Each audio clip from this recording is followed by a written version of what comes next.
How's it going, everyone? Data here, and welcome back to the New York Islanders franchise mode here in NHL 25. Moving into the 2029 postseason in year number 5, facing off against the New York Rangers in round number 1 for the first time these two teams have met since 1994. 35 years later, our year number 5 postseason begins against the Rangers. Through 5 years so far here on Long Island, if you've been watching the series so far, years 1 and 2 we missed the postseason, but in year 3 we win 54 games but then lose in round 1 against the 52-win Bruins in a tough matchup.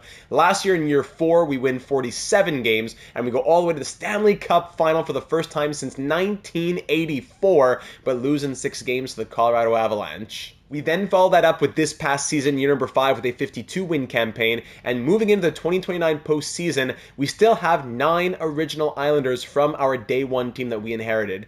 Cole Yzerman, Bo Horvat, Matty Barzal on the 4th line here, Kyle Palmieri on defense, that's 4. 5 in Mayfield, 6 in Pollock, 7 in Lee, 8 in Boldzuk, and 9 in Ilya Sorokin. We have 9 of the original Islanders back from year number 1, and as we move into the end of this 5th season, we know that we'll likely be saying goodbye to Lee, to Palmieri, maybe to more, and as a 52-win team coming off of a Stanley Cup Final exit, we know that we can go all the way here in 2029. But to do that, we'll have to start off this postseason by winning the Battle of New York against the Rangers, a team that we have not faced, as I mentioned, in 35 years in the postseason. These two teams have met a total of 8 times in their franchise's histories between 1975 and 1994. 6 of those 8 times, the winner of this matchup has gone on to the Stanley Cup Final. And 4 of those 6 Stanley Cup Final appearances have resulted in a Stanley Cup championship. So basically, if you win this series, you have a 50-50 chance at winning a Stanley Cup if history is any guide to us. Now, the Rangers definitely have the most recent history. If by recent, we're talking between the last 35 and 40 years, as the last 2 matchups have resulted in an 8-1 record for the Rangers, sweeping the Isles in 94 and then beating the Isles in 5 in 1990. The Islanders have the all-time record at 20-19, but definitely history in the Rangers' favor. Again, history, talking 35, 40 years ago, as the Rangers are 8-1 in the last 9 matchups between these two franchises. Now, to recap last episode, as you can see on the right, a lot of these numbers weren't as great as we were hoping they would be in the first half. We were on a 56-win pace after the first 41 games. The second 41 games weren't horrible, but our penalty kill just kept getting worse, and we're trying to figure out what is going wrong with this penalty kill. Why are we suffering? Is it the coaches, the scheme fit? Well, if we look at our coaches, head coach, A+ penalty kill. Associate, A+. Assistant, A+. And then goalie, okay, B penalty kill. That's the only area where we don't have A+ in our penalty kill. And the players who we have playing the penalty kill units are not bad options either. We're talking Bo Horvat. We're talking Matty Barzal. We're talking Mason Marchment, Oliver Kapanen, who we picked up the deadline. Guys who have 4 or 5-star defense. So that's been very frustrating. But if we can put that to the side for just a moment, we did finish the season as the 3rd highest scoring team, as you can see on the right side of your screen, at 3.79 goals for per game. We allowed 3.17 goals per game, which was only 19th best. Power play was 10th best, top 10 at 19.6%, and the penalty kill dead last in the league at 77.9. Meanwhile, the Rangers, top 10 in goals for, they're 6th in goals against at 2.98. Power play slightly better at 20.7, and penalty kill not amazing, but definitely better at 81.4%. So that is where we're going to be hopefully trying to improve come postseason time. Yes, we finished 52, 22, and 8, but I gotta say the penalty kill is really scaring me. Now, when it came to the offense, just to quickly go over the season that was, we had 1, 2, 3, 4 players who went point per game plus, and we had 1, 2, 3, 4, 5, 6 25 plus goal scorers, as Brock Besser scored 35 goals and 98 points in 77 games for a new career high by far. Big Bo top 50 captain Horvat scored 46 goals and 89 points at the age of 34. Barzal also had 89 points with 60 assists, coming in a way reduced ice time season, now playing second line minutes, but he puts up career numbers there. Yzerman 82 and 82, finally getting this more point production from him now. Line 33 goals and 71 points. Martone back-to-back 61 point seasons, now in his 3rd year in the NHL. Oliver Kapanen, who we picked up around the halfway point of the season to help out out, yeah, exactly the halfway point of the season to help out on defense. He scored 30 points in 41 games, a 60-point pace with a plus 14, being our third-line center, getting some power play and penalty kill time, playing 14 per night, over a minute less than he was playing in Montreal, but the same points pace. So Oliver Kapanen was a great pickup. I'm very happy with that. Evgeny Gino Malkin at 42 years of age, 59 points and 33 goals from the veteran. He wants that fourth and final cup. Vince Dunn, 49 in 74. Scrolling down the list here, Mason Marchment, he turned it around in the second half, ending with 36 points. Again, he's there for a penalty killing role with the 3.5-star defense, but for some reason doesn't want to work. Rasmus Sandin, he got his promotion halfway through the year, and I'm glad he did because he really produced 34 points from him. Jiricek, 32 and a plus 29. Dupont, his rookie season, scores 29 points and was a plus 14, growing from an 84 to an 88 overall over the course of the season, averaging 19.29 of ice time in the end. Fajma was a huge surprise in bottom 6 minutes, scoring 17 goals and 27 points. Well done to him. Pollock, 23 plus 27. Dean Letourneau, this is just who he is at this point. Maybe we'll trade him in the offseason regardless of how he does in the post. Well, regardless of his growth, I should say, not regardless of how he does in the postseason. Kyle Palmieri in his last season, you would think now, I've been saying that for a couple of years, at the age of 38, 17 points in 79 games for the fourth-line veteran. Scott Mayfield, 11 and 79 and a plus 19 for the now 36-year-old. Anders Lee, 6 points, negative 15 in 42 games. It's time to call it. Boldzuk, 1 assist in 14 games played. But the biggest storyline of the season was definitely the goaltending, as we were led by 44-year-old future Hall of Famer Marc-Andre Fleury. At 44 years of age, he is a 77 overall. The 3-time Stanley Cup champion wants a fourth, same as Gino Malkin. He signed here in Long Island to be our third goalie, joining his buddy Evgeny Malkin. Ended up becoming our starter for the majority of the season, going 37, 13, and 5. 3 shutouts, a 911 save percentage, and 2.86 goals against average. Again, as a 77 overall, as Ilya Sorokin at an 89 went 9-5-2 with an 884 save percentage and 3.45 goals against average. We also picked up Trey Augustine close to the deadline, around the halfway point. He came in kind of as third goalie as well. He's been buried in San Jose's system for a long time now. He's putting up incredible numbers with the AHL Barracuda team, and even when given chances in the preseason, San Jose, he's had crazy numbers the last couple of years. He has not gotten a single sniff at NHL time, so we acquired him. He wasn't great. 6-4-2 is nice. 885 save percentage, 3.63 goals against average, but he's part of our plans for next year. We're hoping that the tandem next season can be Augustine and Sorokin as Ivankovic or Ivankovic continues to grow, and he'll be part of our tandem probably in 2 years' time. So hopefully next year's tandem is Sorokin and Augustine, as Augustine can grow a little bit more with the medium potential. I don't know. But Marc-Andre Fleury right now is the guy, without question. Speaking of Stanley Cups, Fleury has 3, Malkin has 3, Vince Dunn has 1 with the Blues, and that's it. 3 players with Stanley Cup experience. A lot of this, almost every player on this team was in the Stanley Cup Final with us last year, so we are hungry. We have been to the summit. We have won Stanley Cup Final games. We are hungry to get this done now in our 5th year with the Islanders. Now, before we get started on the postseason, let's just quickly cover a couple of the points that were raised by the AGMs in the comments of the last one. First off, you may have noticed that the line chemistry here is a little bit different. Off screen, I had chemistry conversations with Bo Horvat and Landon Dupont. That's it. I don't want to go through the whole team, but just a couple players I think at this point would make sense.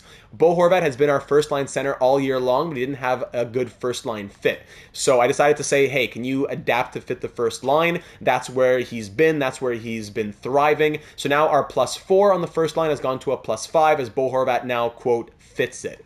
Doing that also helped him to fit the power play, as he now has double check marks there, and also on the penalty kill, as he now has a check mark here. Didn't help the chemistry, but he now has a check mark where he previously had an X, so that's nice. And then over for Landon Dupont, I didn't ask him about anything for his even strength fits, it was just his power play fit, as he had X's there, but doing so raised his first line fit, his first defensive pairing fit. So whenever he gets there in the future, that will help him out. But for right now, he's still playing second pair. It doesn't change the chemistry with Vince Dunn. But on the power play, he now has a check mark, where he previously had a dash and an X. So just a couple updates on that, as some people were raising those thoughts in the comments. I'll just pull out one comment in particular to read and reply to, as it encapsulated a lot of the other thoughts that the AGMs were leaving. But Martin said, well, the Battle of New York in round 1 of the playoffs should be a very doable opponent on paper, but these rivalries are always tough. As for the team, am I too harsh in saying the second part of the season was slightly underwhelming? I was really hoping for that President's Trophy, but sadly our penalty kill let us down tremendously. Not too sure what we can do to improve it outside of talking to players and or coaches for the scheme fits and preferred lines.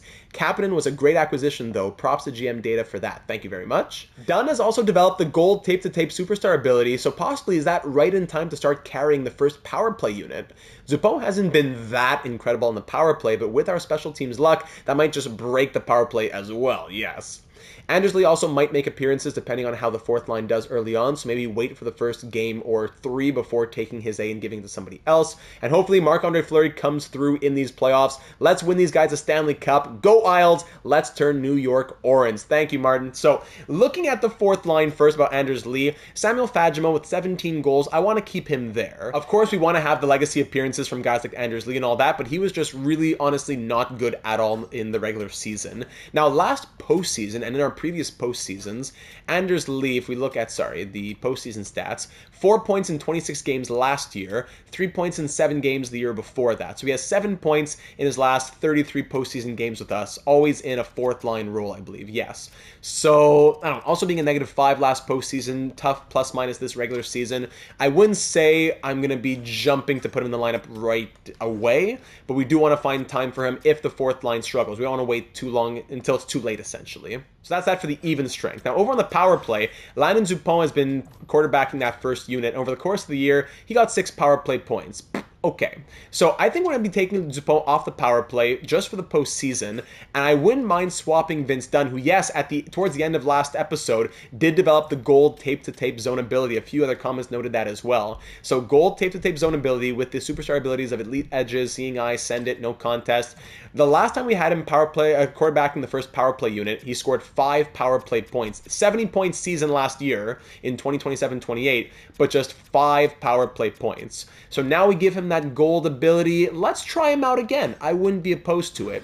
And for Landon Dupont, I'm going to say let's take him off the power play just for the postseason again, because we have seen how well Rasmus Sandin actually does in that position. Sandin, when given power play time, he had 8 power play points last year, 1 point this year. But when given power play time in the past, when we look at his postseason record, last year 5 power play points with 12 points in 26 games. The year before that, 7 points, 3 on the power play. So 8 power play points his last 2 postseasons. Let's try Rasmus Sandin on the second unit. Let's try Vince Dunn up on the first unit. And maybe we'll swap them around. But instead of being Dupont Dunn, let's try Dunn Sandin, and maybe even Sandin Dunn later on. For the penalty kill, some comments saying, let's just go back to the original lineups. It just hasn't been working. At least before, we were like 5th worst. Now we changed things up. We got like worst, 32nd place. So maybe go back to how it was. But the thing is, although the penalty kill continued to suffer, we did score some more goals, shorthanded goals, over that last 20-ish games of the season. So going hand in hand with EA Voodoo, and the PlayStation has been reopened now for a new day of simulation, I wouldn't mind literally just giving it game 1. If we do anything worse than 1 for 4, for penalty killing, be 3 for 4, anything worse than 75%, I think we say, let's continue making those changes. But I'm going to say, let's go with the lines we ended the year with. It can't really get much worse than how it's already been. At least they were scoring shorthanded. So we're going to continue like that just to start game 1. Nothing more than game 1. Literally 1 game at a time. And of course, for the starting goaltender, it will be Marc-Andre Fleury. But I do think it would make more sense to have Ilya Sorokin as the backup. Not necessarily that we're going to Sorokin, but I think if Fleury were to be pulled, I think Sorokin should be the guy, as he was much better last postseason than he normally is in the simulation, going 13-10-2, 2 shutouts, 920 save percentage, and 2.57 goals against average on our way to the Stanley Cup Final. So Sorokin will back up, the rookie Augustine will be third goalie, the veteran Fleury will be starting, and that's it. So that's pretty much all we got to say moving into game 1 of round 1 of the 2029 Battle of New York for the first time since 1994. So Evgeny Malkin here on the third line at 42, Fleury at 44, all of our veterans, Horvat 34, Mayfield 36, Lee and Palmieri 38. This could be the last chance for a lot of them. Like I said, it's our 5th year. We still have 9 original day 1 members of this team. How many more will be gone by year 6? So it all starts here against the New York Rangers. Quick little peek at their lineup if you didn't see at the end of last episode. I know I want to get started. Me too. I know you want to. I'm just chomping at the bit. I know. So looking at the Rangers lineup quickly, Stanley, Alexis Lafrenière with Zibanejad and Bertuzzi on their first line. Lafrenière this season had 70 points, okay. Mika Zibanejad centering the first line at an 86 overall, had 77 now at 36 years of age. And Tyler Bertuzzi also 34. He had a 76-point season. What? Okay. So 86, 86, 88. Not the craziest first line, but Brad Berard on the second line, 84 overall for him, 65-point season. Philip Heidel, 72-point season. And Kirby Dach, the acquired from the Canadiens at the deadline, 23 points in 18 games. So that top six has been scoring like crazy for the New York Rangers. Third line, Twamala, Trocheck, and Cooley. Fourth line, Costin, former Islander Jean-Gabriel Pajot, who's been here, just 1 year now. 29 points for Pajot on the fourth line, and Gabe Perreault on the fourth line. So between Perreault, Pajot, Lafrenière, a little French-Canadian connection between the Rangers. On defense now, Keandre Miller with Adam Fox on the first pair, 93 overall. Fox scored 72 points this year. Second pair, Brandon Carlo, 86 overall, and Matt Grzelcyk. And third pair, Ryan Lindgren with Braden Schneider. So all the defense between 82 and 93 overall. All of the forwards between 81 and 88 overall. So nothing that really stands out forward-wise. No one really stands out player-wise aside from Adam Fox. But it seems to be a team that really meshes well together. And goaltending, of course, Igor Shesterkin at a 90 overall, backed up by Charlie Lindgren. Scratches Jones, Lowry, and Akil Thomas. So there's the Rangers lineup for us in the 2029 rendition of the Battle of New York. Starting in Game 1 at UBS Arena, we have home ice advantage, welcoming the Rangers to the island with a lot to fight for. Game 1, Round 1, 2029 Battle of New York starts now. Leave a like if you haven't already, and as always, the video will be an hour and a half, 2 hours long to try to avoid any spoilers. So if it ends early and we have a black screen, I'd appreciate just letting it run for a little bit. It would be very much appreciated. But if you don't, I'd rather the episode not be spoiled, and we do it this way. So let's do it. First period, it starts off with a Rangers goal with Pajot opening up, but then Zupo and Fagemo. Okay. Pajot against his former team scores 1 minute and 55 seconds in on Marc-Andre Fleury. Welcome back to the postseason. The first time that Fleury's been in a postseason in years, as he spent 3 of the last 4 years in the AHL. Landon Dupont, less than 5 minutes into his NHL postseason debut, scores a goal. And then down on the fourth line, Samuel Fagemo, who scored 17 on the season. We kept him in instead of Anders Lee, and he rewards us for doing so. Shots 14-8 for the Islanders through 20, and we lead by 1 thanks to that depth goal. Second period starts with a Bo Horvat power play marker. We still have the power play. That one's killed off. And the power play ends with a 5-1 score. Sorry, the period ends with a 5-1 score line as Brock Besser, the team leader in points, gets a power play goal. And Cole Eiserman up on that first line gets one as well. He's been quiet the last few postseasons. There you go. Shots are 30-17 for the Isles through 40. And we have a 4-goal lead. 5-1. Make it 6 as the touchdown is good. Dean Letourneau, is that his first career playoff goal? I'm not sure. But again, a fourth line marker. Vinny Trocheck on the third line gets a second goal past Marc-Andre Fleury. Power play Rangers killed off by the Islanders. That's what we want to be seeing. It's a 4-goal lead with 5 minutes to go. We'll take that dub in Game 1 at UBS Arena. Thank you very much. Marc-Andre Fleury getting a postseason win in the year 2029. Shots end 38-32, and we win 6-2 the final. 3 stars in this one. Eiserman, a goal and 3 assists. Besser, a goal and 2 assists. Horvat, a goal and an assist. All the top line guys. Lovely. And the save percentage for Fleury in this one would be .938. Woo, baby. All right. Game 1 victory. That's our first win against the Rangers in the postseason since 1990. Almost 40 years later, 39 years later, we beat the Rangers in a postseason game. 6-2 win at home to set the stage for the rest of this round. Hopefully set the tone as well. The season in the AHL has ended. Did we make the postseason? Yes, we did, going 37, 28, and 7. Just squeaking in a little bit there as well. All right, let's keep it rolling for Game 2 now with home ice advantage, of course, still. Let's take, I should say, a 2-0 lead to MSG for Game 3.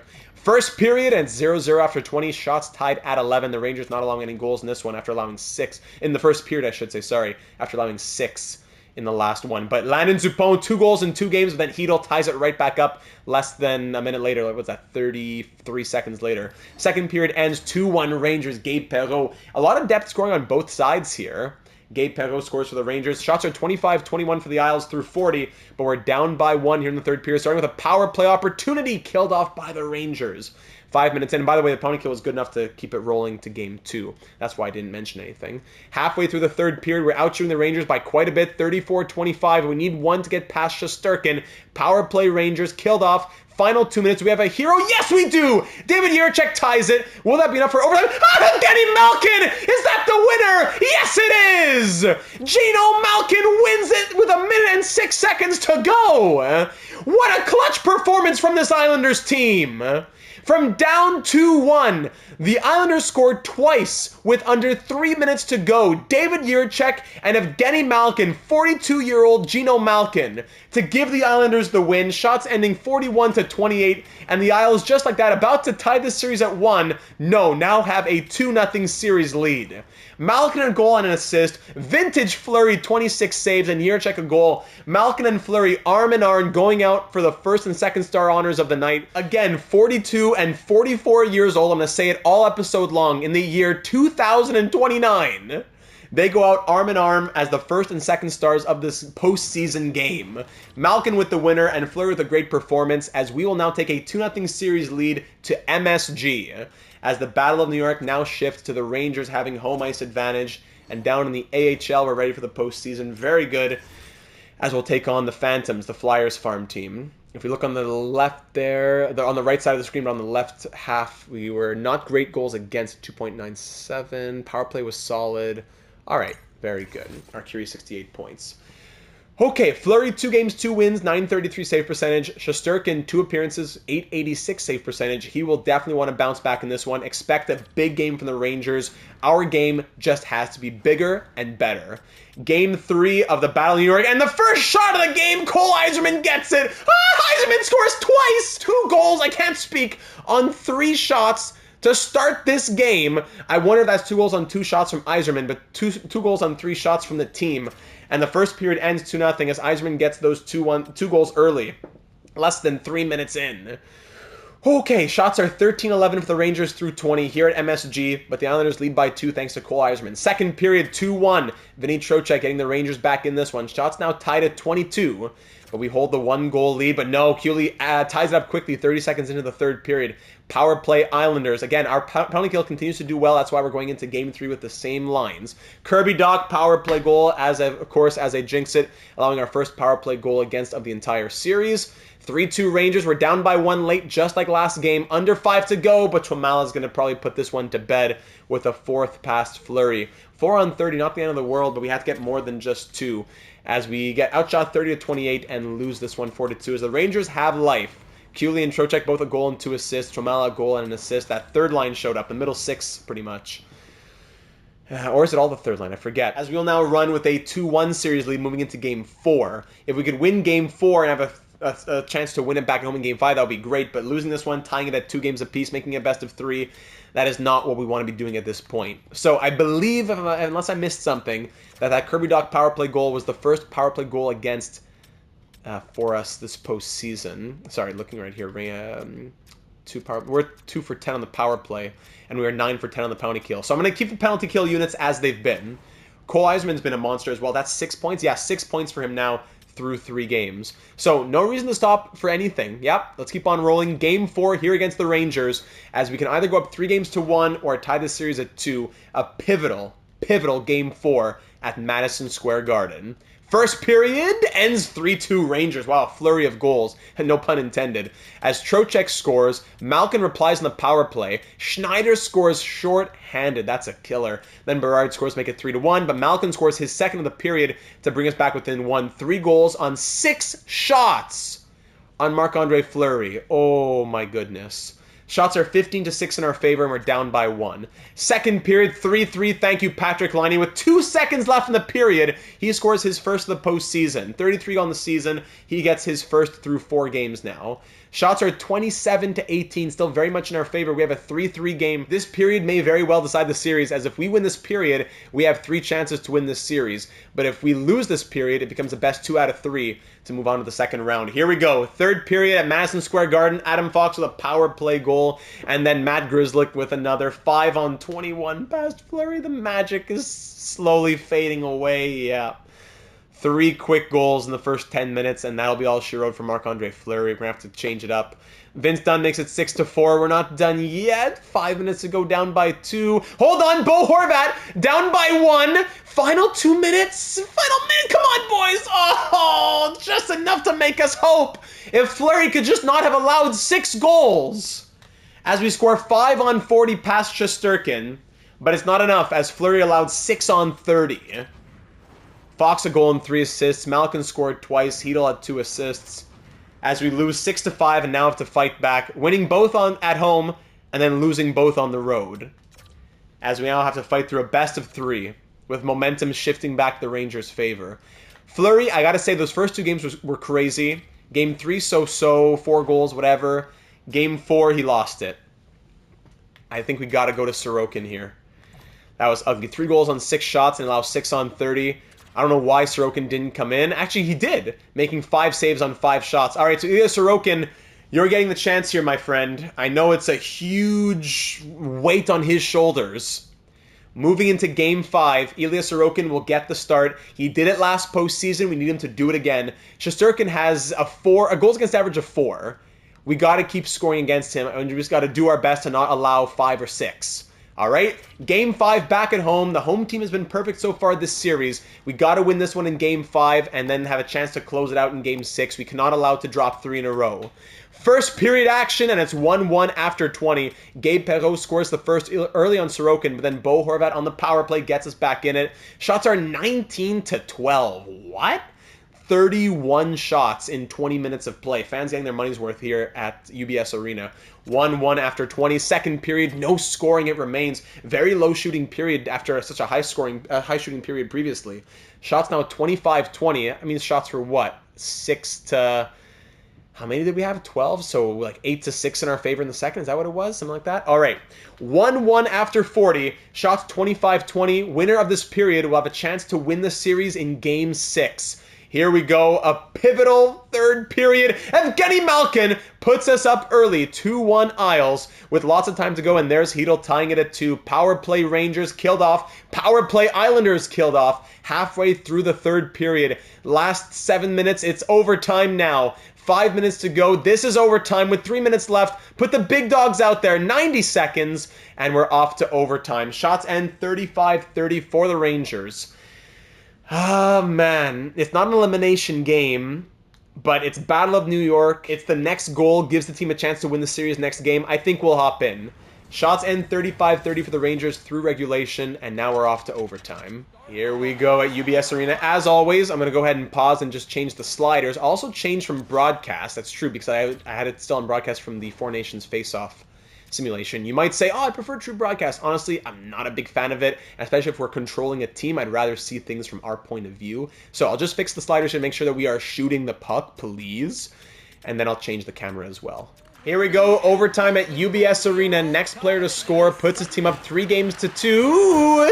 Thank you, Ilya Sorokin, with a chance to close out in Game 6 back at MSG. Lafreniere in the corner, board pin. Besser picks it up. Here we go. Brock Besser, the leading point scorer, looking for space. He finds Cole Yzerman, the leading point scorer this postseason so far. Yzerman to Jiricek, and our own player will block it. Horvat blocked again by our own player. Hedel, Doc, broken up by Laine, skating back into his own net. Thank you. Laine turn around. Over to Horvat. Thank you. Horvat. Pass, go for the change. Here's Martone in that big frame of his skating in with space. Laine scores! Patty Laine! And the Islanders win it in overtime. Patrick Laine puts the Islanders up 3-2.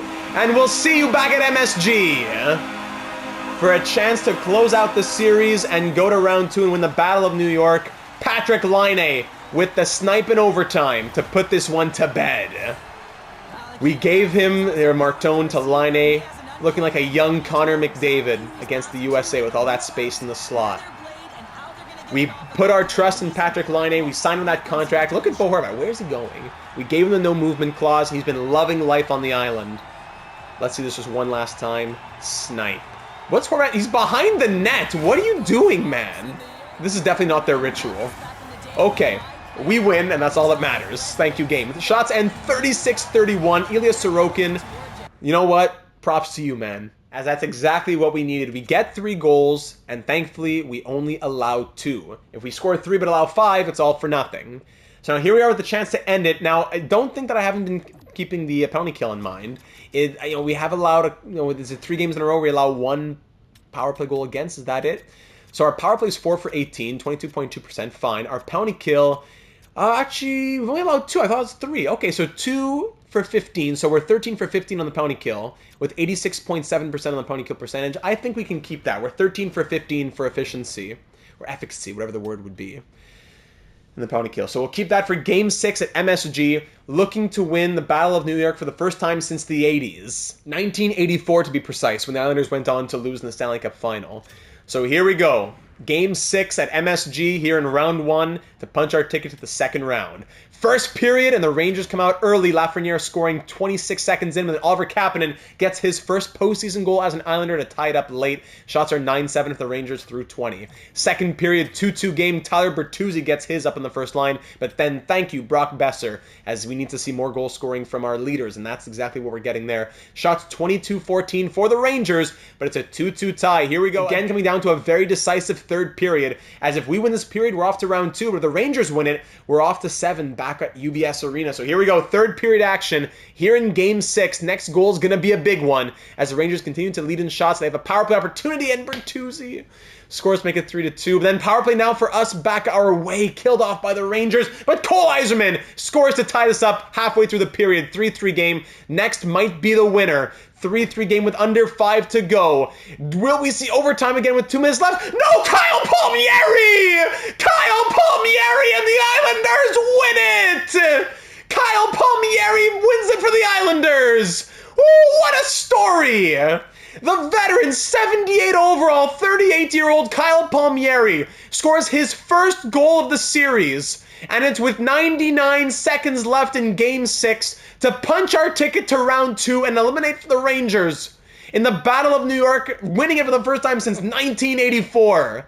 From down 3-2 to Yzerman and then Palmieri winning it 4-3 the final. 3 stars in this one, Bertuzzi, Lafreniere, whatever, but Palmieri a goal and an assist on the 4th line, including the game winner from the veteran. You can't make this stuff up. Kyle Palmieri wins it in overtime. Sorry, not in overtime. Wins it late in Game 6, the game-winning goal. He definitely has an A right now. Whenever Lee is out of the lineup, Palmieri's wearing the A. A goal and 3 assists, 4 points in 6 games. The guy's playing 6.5 minutes of ice time per night. Kyle Palmieri, you are a national treasure. Let me just make sure. We've been doing it storyline-wise, but let's just make it official so when we go into the sim, we can see it. Lee will get his A if and when he plays. Palmieri, when Lee is out of the lineup, will be the one wearing that A. And we win the series in 6 games to go through to the second round now in back-to-back years. What can we say but wow. Wow, wow, wow. Let's look at the stats after this one. After those 6 games played, Cole Yzerman was a monster. 4 goals and 8 points in those 6 games. Bo Top 50 Horvat, the captain, 7 points in 6 games. Gino Malkin, 4 goals and 6 points. 6 and 6 for Gino. Wow. Besser had 5. Kapanen 5 as well. Palmieri, Barzal, Martone, Sandin, all with 4. Line 3, 2 goals, 3 points. Yurchek 3, Dunn 3, Dupont with 2 goals, Fajma with 2 points, Marchman with 2 assists, Letourneau had a goal. Pollock and Mayfield, the only players without points, as they share that third pair. Yes, Pollock even plus minus, Mayfield -1. As Marc-Andre Fleury appears in 4 of those games, 2-2 record, 2 great wins, 1 so-so loss, 1 really bad loss, 878 save percentage and 3.73 goals against average, while Ilya Sorokin, in his 2 starts and 3 total appearances, technically 2-0, yeah, because that loss didn't count. They counted as, they double the loss count, so really it was 2 losses for Fleury and none for Sorokin, so really he went 2-0, but now his numbers will forever be skewed, whatever. 928 save percentage and 2.26 goals against average to continue to be our starter into round 2, I would think, which will be against, let's see who, in the round 2 matchup. I'm not going to look anywhere, I just want to keep advancing the days. We got some good rest, and now we're ready for round 2 against the Columbus Blue Jackets, of course!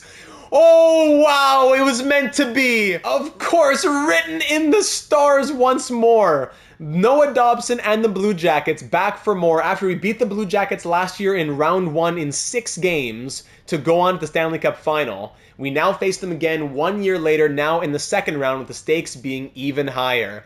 Noah Dobson and the Blue Jackets against David Jiricek and the Islanders. Now let's go check out this Blue Jackets lineup 1 year later, and Dobson having just come off a very good season, if I remember his point totals correctly.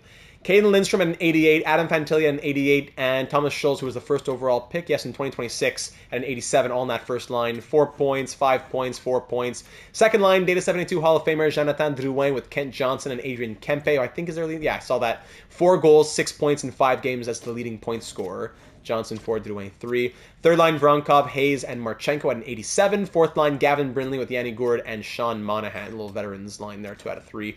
On defense, 90 overall, Zach Werenski, coming off of a 52-point season. Alongside 91 overall, Noah Dobson, the former Islander, 1 goal in 5 games played over that first round with the Blue Jackets so far. 64-point season after he could never do anything with us. 64 points with the Blue Jackets, as we always knew it would be. Last year in the postseason, in the 6 games that we played against the Blue Jackets in round 1, Dobson registered 3 assists and was an even plus-minus. So far, in 5 games, he has 1 goal and is a +1, so we'll see what he can do against his old team. Second pair, Matejchuk and Severson. Third pair, Raoul Mullen and Svozil. Goaltending-wise, they have Thatcher Demko. Yes, 90 overall, Thatcher Demko, who posted a .952 save percentage and 1.6 goals against average in round 1. Yikes. Last year in the 6 games, he went 2-4 with an .895 save percentage and 3.69 goals against. Now, crazy numbers through the first round. In the season, okay, .909 save percentage, 3.1 goals against average, 34, 27, and 4. And he's backed up by 81 overall, Daniil Tarasov. Scratches are Cole Sillinger, James Malatesta, and David Kampf. All right. Yeah, this is going to be a fun one. This will definitely be a fun one. Noah Dobson, the former Islander.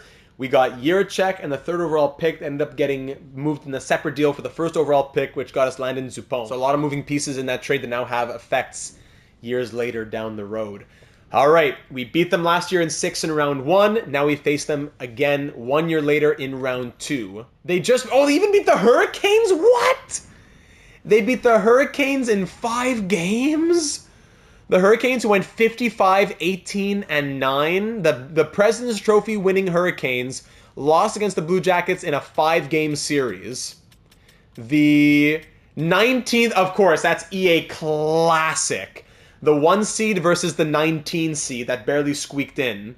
And the 19 seed wins in 5 games, of course. So now the 19 seed, after beating the 1 seed, will now face the 3 seed.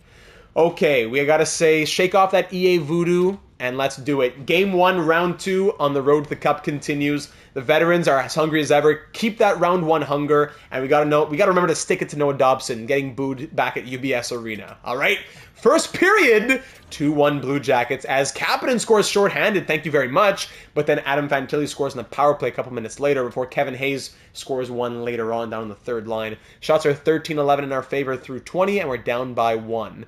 Second period, 2-2 game, thank you, Kyle Palmieri! 2 goals, and what is that now, 5 points? In 7 games? Oh my goodness. Kyle Palmieri, thank you. Shots are 25-21 in our favor, and this game's tied at 2 after 40. We've had a couple of down by 1 comebacks so far. Scott Mayfield, 36-year-old Scott Mayfield makes it 3-2. Extended Blue Jackets power play is killed off. Well done.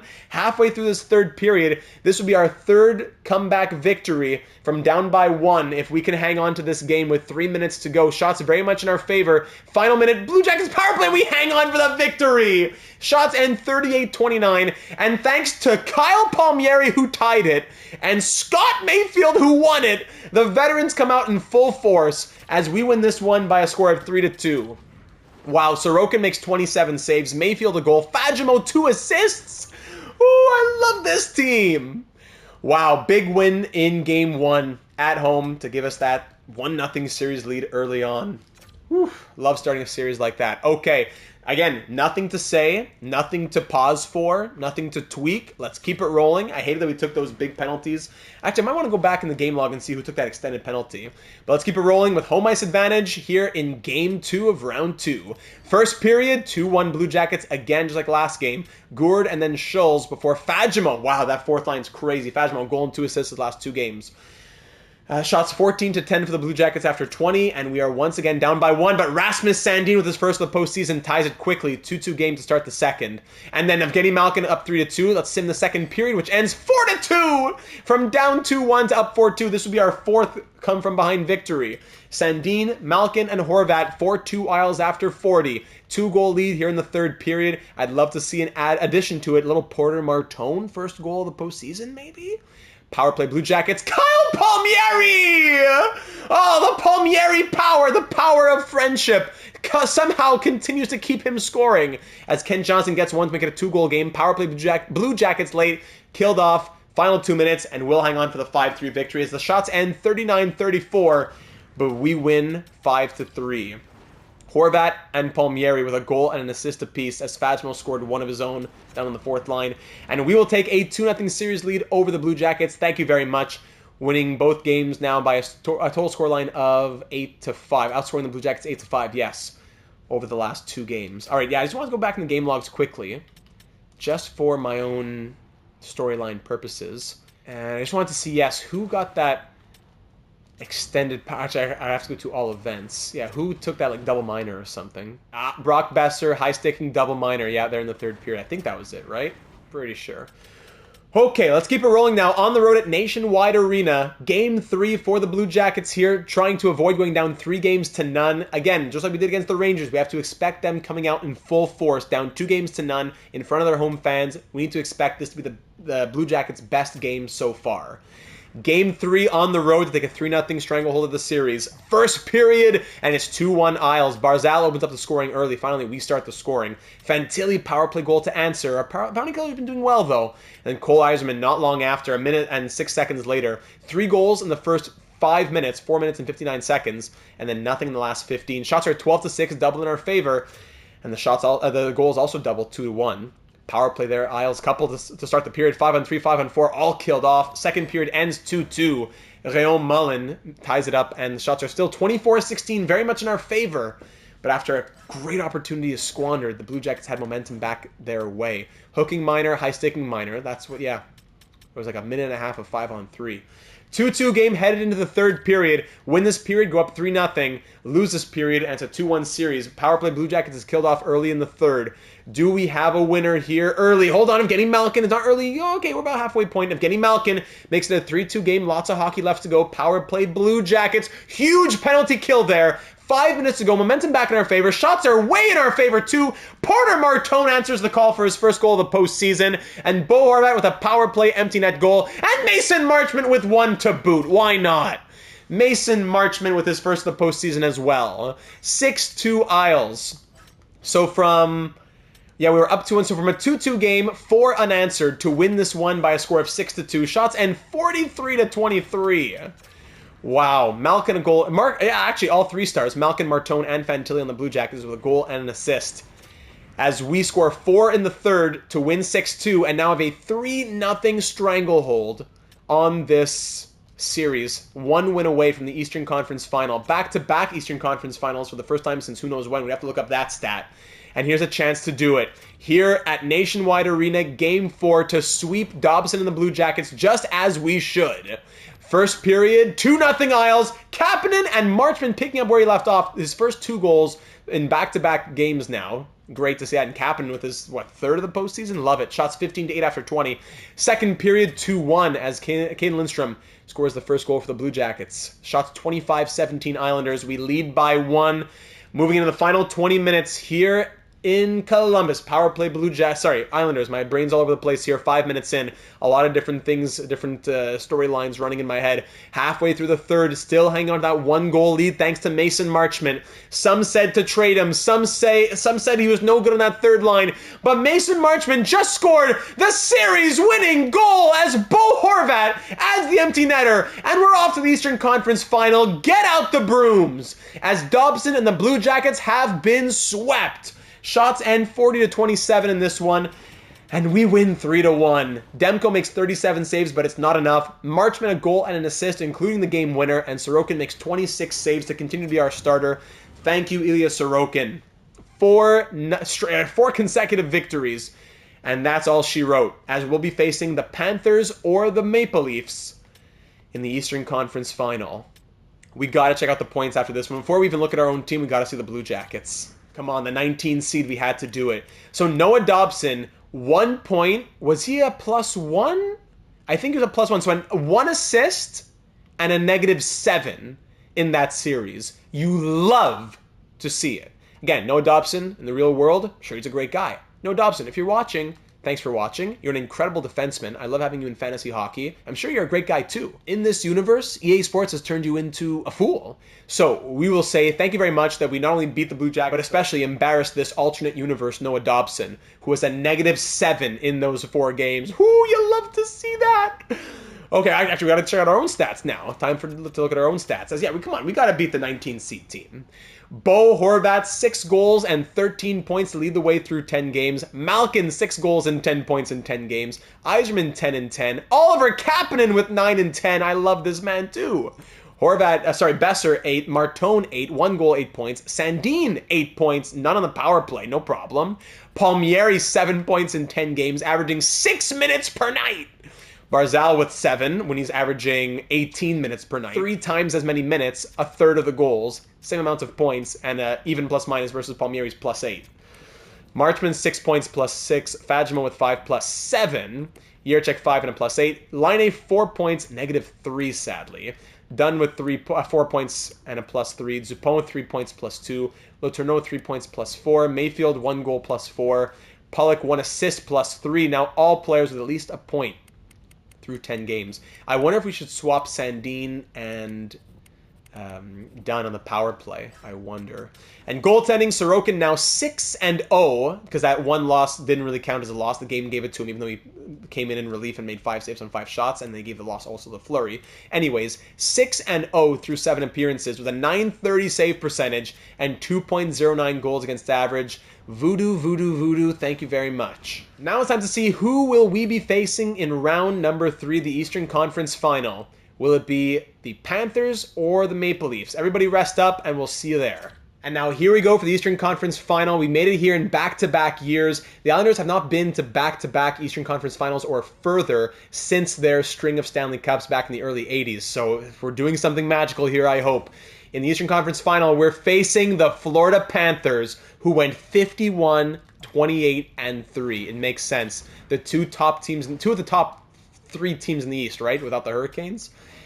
So, yes, the 3 seed playing the 6 seed. Actually, if we look at just the Eastern Conference. So now we beat the 8. Well, we started off by beating the 3. We then beat the 8, and now we're playing the 4. Gotcha. So the Panthers won their division going 51, 28, and 3. But they finished behind the Rangers. I see. Interesting. So, okay. The Panthers, as a 51-win team, will not be easy, that's for sure. So far, they have swept the Canadiens and then took down the Maple Leafs in 5. So they are 8-1 right now. We're at 8-2. Okay. And we can go check out their lineup now over in Florida. How does this team look as they're going to be trying for their second cup of the 2020s? Over in Florida. Let's check it out. So Matthew Tkachuk at a 94 overall. Barkov at a 95. Reinhart at a 93. That is a first line if I ever saw one here in franchise mode. Tkachuk, 10 points in 9 games. Barkov, 6 goals, 11 points in 9 games. And Reinhart, 2 goals, 11 points as well in 9 games. Second line, Maki Samoskevich with Anton Lundell and Carter Verhaeghe. Woo! 9 points, 8 goals and 12 points from Lundell. Samoskevich with 3 goals and 15 points, leading his team in points. Really? Beauvillier, former Islander Anthony Beauvillier, former first-round pick in 2015 on the third line here with Teddy Bluger and Nick Bukestad. Fourth line, AJ Greer, Jack Roslovic, and everyone's favorite, Raphael Harvey-Pinard. On defense, Gustav Forsling and Aaron Ekblad, both 87 overalls. Forsling +6, Ekblad 5 points +9. Second pair, Kevin Ball at an 80 with Adam Boqvist, of course, franchise mode legend, 7 assists, Data 72 Hall of Fame nominee, I believe. And third pair, Matt Dumba with Darren Radish. Dumba at 34, still an 82, still in the league. I know there's some viewers out there who might not agree with that. And for the goaltending, Spencer Knight at an 89 overall, 926 save percentage so far this postseason with 2.33 goals against average. On the season, going 42, 22, and 2, back-to-back 3 consecutive 40-plus win seasons, actually. 42, 40, and 51 wins. Actually, I was looking at the record book earlier. Those 51 wins were an NHL record. This year, 908 save percentage, 2.95 goals against average. And he's backed up by former Islander Ivan Fedotov. Scratches, Giovanni Smith, Sandis Vilmanis, and Caden Korczak. All right, former Islander as well, or a Bridgeport Islander, we could say. Wow, so this will definitely be our hardest matchup yet, I would think, on paper. The Panthers look incredible throughout their lineup, and we'll just have to be better. That's all it is. We will just have to be better. As you can see on the right side of the screen as well, for goals per game, we're tied at 4 goals per game. Goals against the Panthers are better. We're at 2.7. They're at 2.22. Their power play is better at 29.6%. Wow. So our penalty kill will have to be better, as our power play is at 18.5. And our opponent kill at 85.3 compared to their 93.2. So they are first or second in every category. Actually, no, they're tied for first in goals for, second in penalty kill. So they're tied for first in goals for, first in goals against, first in power play, and second in penalty kill. Oh my goodness. Again, on paper, our hardest challenge yet. Sorokin's up to it, our veterans are up to it, and we're going to let the talking be done out on the ice. We have home ice advantage here at UBS Arena for Game 1 of the Eastern Conference Final. Here we go, round 3 here in 2029, and Evgeny Malkin scores on the first shot of the night. Thank you, Gino. First period ends 2-0 as Malkin scores twice. Man, I should move Malkin up in the lineup. I should move Sandin to the first unit power play, but we keep winning, so I don't know. Shots are 17-9 after 20. Second period, the Panthers come back there. Beauvillier with his first of the postseason, and Sam Reinhart with his third. 2 goals in the first minute and 16 seconds to start the period. Are you kidding me? Shots are 30-22 after 40, and now we're tied at 2. Sorokin allows 2 quick ones to start the period. Then he shuts the door, but that didn't help. 2-2 after 40. Third period action here on Long Island, and Mason Marchment continues, and Matty Barzal follows right back with him, and that's 2 against Fedotov, as I don't know if that's due to injury or what, but Reinhardt there scores a power play goal on Sorokin. Still a power play for the Panthers. Now it's killed off. 1 goal lead with 7 minutes to go. Power play Panthers again. Extended opportunity, Barkov power play goal. You give the best power play an extended chance, that's going to happen. 2-0, 2-2. And that's the end of regulation. We go up 2-0, tied 2-2. We go up 4-2, tied 4-4. Come on, guys. Shots end 40-38. As we allow, how many on the power? Just, 2 power play goals. Who's taking these penalties now? That was a Letourneau hurt. Hold on, no. It was who? It was at 11:31 and 5:28. So it was Kapanen's elbowing. Then it was a 5-on-3 Letourneau because of the holding. And then Dunn double minor, high sticking. Look at all these penalties in the period. No kidding, we're not going to succeed. That's not the penalty killer's fault in this one. Shots end 40-38 from up 2-0 and then up 4-2, the game being tied once more. Overtime here in Game 1. Next player to score puts his team up 1-0, and it's going to be the Panthers as they come back to complete it. They complete the comeback with a 5-4 overtime victory as they get 4 shots to none in overtime. We get no shots in overtime. What a waste of a game. What a real waste of a game. All right, time to make a couple changes. I know we scored 4 goals, but I was not impressed with those performances. Letourneau, man, you're killing me as well. How are you doing down here on the 4th line? As 4th line center. Dean, 3 points plus 4. Your penalty minutes didn't help. So Evgeny Malkin with, 8 goals and 12 points? Martone can come down. I don't know. Martone's doing well playmaking-wise. Maybe Laine comes down even. Let's bring Laine down. Let's go Martone, Barzal, Malkin. Or actually, let's go Malkin, Barzal, Martone. 3rd line, Marchment, Kapanen, Laine. Let's do that in the middle 6. And on the power play, we're going to swap Dunn and Sandin. Okay, gives the +1 to that unit there. All right, that's all we're going to do. And I'll give again, it's not the penalty killer's fault, but I'll give one more game to the penalty killers as that power play is just too lethal. They're at 29.4% still there. Now they're first in everything. They're first in goals for. They have the lead over us now. Still second in penalty kill. All right, here we go. Game 2, back on home ice. Let's tie the series at 1. We had a very strong outing. We just need to we need to shut the door. We need to be better defensively and discipline-wise as well. Here we go. First period, 1-0 Panthers. Sam Reinhart scoring in back-to-back games. He scores early. Then we shut the door. But again, these early goals. Down 1-0 after 20. Second period, 2-0 Panthers. Anton Lundell scores his 9th goal of the postseason as we have nothing through 40 minutes on 23 shots after scoring 4 goals last game.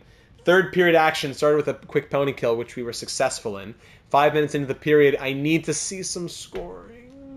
Carter Verhaeghe makes it 3-0. And here comes a Spencer Knight shutout. Power play Islanders goes nowhere. And we lose 4-0. Shots end tied at 33. And we lose both games at home. No, we cannot allow it to end like this. We cannot allow it to end like this. Absolutely not.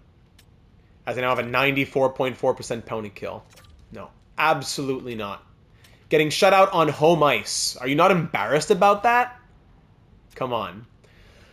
Yzerman, Horvat, Besser. We're going to go even a step further. Malkin, Horvat, Besser. Yzerman, Barzal, Martone. 5 goals, 5 assists. I don't know, a couple. Are that too many playmakers there? Should I bring Line A back? Line A, Barzal, Yzerman? That's tough defensively. I'm going to keep it like that. Fourth line continues to be good. Defense, Sandin Jiricek, +4, +5. Why all the penalty minutes, though? Again, even done, 12 penalty minutes. +3, +3. Dupont, no penalty minutes. Mayfield, +4, +2 with Pulock. Does Pulock go up? Pulock done, Mayfield, Dupont? I wonder. A bit more stability on the second pair, perhaps? I don't know. Dunn, Jiricek, even. Sandin, Pulock. The original. That's, yeah, we've run with that over the last couple of years quite a bit. The penalty minutes are scaring me a little bit.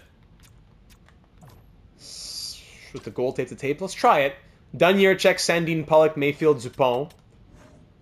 And Sorokin continues to start. As Lee Boldzuk and Augustine remains the healthy scratches. Yep. All right, so a shameful couple games at home, a collapse in Game 1, and a shutout in Game 2. Now we move to Amerant Bank Arena in Sunrise, Florida for Game 3. We got to win these two on the road. Here we go for Game 3 in Florida. I've made my changes. This is the team. Boys, go out there and show that we can do this. First period. That's exactly what we were asking for. 5-0 Islanders. Wow, what a show! What a show of passion! This is what we've been asking for. Horvat, Barzal, Dunn, and Besser both shorthanded within 19 seconds of each other, and then Cole Yzerman. As Fedotov comes in after Knight allows 3 within 5 minutes. Shots are 17-8, and we lead 5-0 after 20. Yes! Second period makes it 6. Cole Yzerman completes the touchdown. Shots are 34-14? The extra point is good as Bo Horvat makes it 7. Tkachuk breaks the shutout on Fleury. No. Why is Fleury in there? Since how long, I wonder. And Malkin makes it 8. Let's just call it a day. 8-1 the final. Shots and 47-23. 8-1 Islanders. After getting shut out, we answer with 8 goals. How about that for an answer back? Wow. A few even plus minuses, but no negatives at least. So Sorokin, oh, interesting. Only plays 2 minutes and 46 seconds before getting pulled, making 3 saves on 3 shots. Fleury comes in, plays the majority of the game, saves 19 out of 20. So Fleury, great, very well done in relief. Oh, I didn't look at the 3 stars, so I can go back, thankfully, in the game logs. Broken finger out for the postseason! Our elite goalie is out till July, and that's it. Wow. Broken finger 3 minutes in. Oh my goodness. As Marc-Andre Fleury, great start, faltered a bit, was put to the backup role, came in relief, looked great. He's back to being the starter now at a 76 overall. And he'll be backed up by Trey Augustine, who's going to be suiting up for his first chance to be sitting on the bench in a postseason game. Oh, wow. Oh, wow. Was not... Of all the injuries we couldn't afford, that was probably the biggest one. Wow, 8-1 win, and it comes at a cost. Bo Horvat, 5-point game, 2 goals and 3 assists. Yzerman, 2 goals and an assist. Besser, a goal and 3 assists. Oh, that hurts. And then there, just scroll at the bottom. Ilya Sorokin out 6 to 7 weeks. Yeah, definitely not the time that we have available to us as we move into Game 4 of the Eastern Conference Final. Down 2-1, losing both games at home, but a huge answer back after being shut out. An 8-1 victory on the road in Sunrise. That sunshine does wonders for us. Let's hope that it does some more in Game 4 now. If we could lose both at home and then win both on the road, that would go a very long way to tie the series up at 2. We don't want to go down 3-1. We want to make this a 2-2 series. Having to win 3 in a row would be very tough against this team. This is a huge game for the outcome of this series. Marc-Andre Fleury back getting the start, and here we go on the road for the first period, and it's 1-0 Isles. Bo Bo Horvat on the power play. The captain leading by example. Not to knock Brock Nelson, but when he was captain, he was not leading by example. Granted, of course, 82 overall, whatever. But this is a captain who is leading by example at the front of the charge. Shots 11-5 in our favor after 21-0 Isles. Second period, 2-2 game. Okay. Power play goal from Verhaeghe. Marchman, who's been hot as of late, he answers back to put us back up 2-1. Then Jack Roslovic, halfway through the second, tied the game up at 2 and no scoring after that. Shots are 27-17 in our favor, but it's a 2-2 game after 40 as the Panthers scored twice in that second period. If we win this period, it's a 2 out of 3. If we lose this period, we then need to win 3 games in a row to get to the Stanley Cup Final. This is a huge period. Gentlemen, get yourselves ready. Get the salts out. Get whatever you need. MJ's secret stuff. Let's go. Third period here in Sunrise. Power play Florida to start the period. 5-on-3. Huge penalty kill. Thank you. 2-2 it remains around the halfway point here. Kyle Palmieri. Who else? But then Harvey Pinard, of course. Oh my goodness. Rafael Avipina, power play Islanders, killed off by the Panthers. Final 5 minutes. This is overtime now. 2 minutes to go. Final minute. And we're off to overtime. Palmieri puts us ahead. But then, 15 seconds later, RHP. So it's 3-3 after 60. Shots 38-29 in our favor. Do we risk going back into the game again? Again, the stakes are high enough. I hate going in, but the stakes are high enough. I'm going to say let's do it. Here we are in Florida. We used to go into every postseason overtime, and then it just got too ugly. So then we said, okay, only elimination games. That's more for maybe live streams when we need to go quickly. Here I can edit out the long periods of nothing happening during the overtime. So I don't mind saying, okay, if the stakes are high enough, let's do it. So I'll just move up the cycle shoot, all the way up like this. And Liney, who was the hero last time, we'll keep him on the third line for now. Okay, I'll keep the lines as they've been. Cycle shoot is up, and now here we go. Overtime in Game 4. A goal for us makes it a best of 3 and ties the series at 2. A goal for the Panthers puts them up 3-1, headed back to UBS Arena for Game 5. Big Bo skating in. Can't get that shot through traffic, and Knight will hang on. Offensive zone draw here for Horvat. He wins it back to Dunn with space. Just slides it to Spencer Knight. Oh, big hit there to keep the puck in the zone, but no one goes after it. Forsling up to Tkachuk, one-on-one, letting him skate in. He gets a shot on net. Helmet goes flying on that hit, and Fleury will hang on. Look at that number 29 in the Islanders' colors. But yeah, wow, Tkachuk went flying. Now let's see that one again. Boom. Yeesh, there's a little dislocation of something, that's for sure. Knee bending a couple directions. Reinhardt back into Islanders territory. Windmill picked off by Martone. Well done. And here comes Sandin to Yzerman, passing it off before he gets hit. 2-man opportunity here. Yzerman with a blocker save from Knight. Kind of like a 2-on-1, but turned into a 2-on-2, so he was too slow. Martone for the point. Piece of the glove, of Knight's glove, gets that one. Now here's Samoskevich. Across to Verhaeghe. Samoskevich just broken up by Pollock before he could get it back. Very good. Ball at the point. Boakfist blocked by, who's 28th there? Is that, that's Landon? That's Marchman. Sandin, energy low now. Rasmus shakes off one. There you go. Letourneau to Palmieri. Here's that gritty fourth. Palmieri. Letourneau! Right on to Knight, and he'll hang on. Bo top 50 on the dot. Loses that one. We keep possession, thankfully. Dupont. Horvat with space! Tipped! Oh my goodness! Big save from Knight as that's tipped in front. What a chance. There's Besser got a stick on it. Now here comes Radish back the other way. Bukestad, oh, big blocker save. I think that was a screen as well as Fleury tracked that one. Over to Besser. Now to Horvat. Bo passes it back. No one's there. Please go and get that goalie. Please, Fleury, go and get that. Oh, I was about to have a fit. I was about to have a meltdown as Harvey Pinard puts that wide as Fleury just lets it come right in on him. Guri coming in for the Panthers. Across Tkachuk. Roslovic. Glove save from Fleury. And he'll hang on to that. Captain skates into another team, an opposite teammate. That's all right. Yerchek. Windmill on net. Oh, what a move. But a sprawling blocker save to just get a piece of that. Spencer Knight with an acrobatic save on Yerchek's theatrics. Offensive zone draw again for Horvat. First line of ours versus third line of theirs. Horvat wins it back to Pollock. To Sandin. Gets it down to Malkin. Cycle. There you go. Malkin. Pollock with a big blast. And that's a glove save from Knight. And now here comes the Panthers' third line. Bukestad going up against Yerchek. Letting him skate in a little bit. No problem. Movillier. That's it. Just back away from the play. Oh my goodness. Big pad save from Fleury. Meltdown's coming. Incoming meltdown. Radish. Broken. Okay. Here's a breakaway. Brock Besser. The game on his stick. Besser. Doesn't even take a shot. Here we go. Let's go. Let's use the youth here. Yzerman, Barzal, and Martone.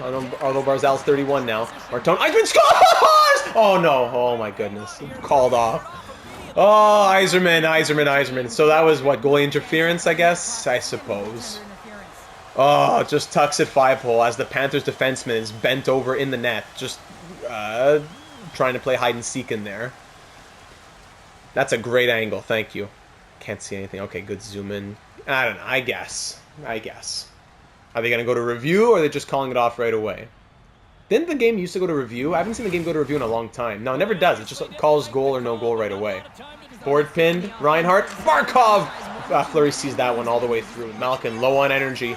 Gino shielding that puck to Dunn. With space, Vince Dunn! Oh, stopped by Knight. That's the 50th shot of this game for the Islanders.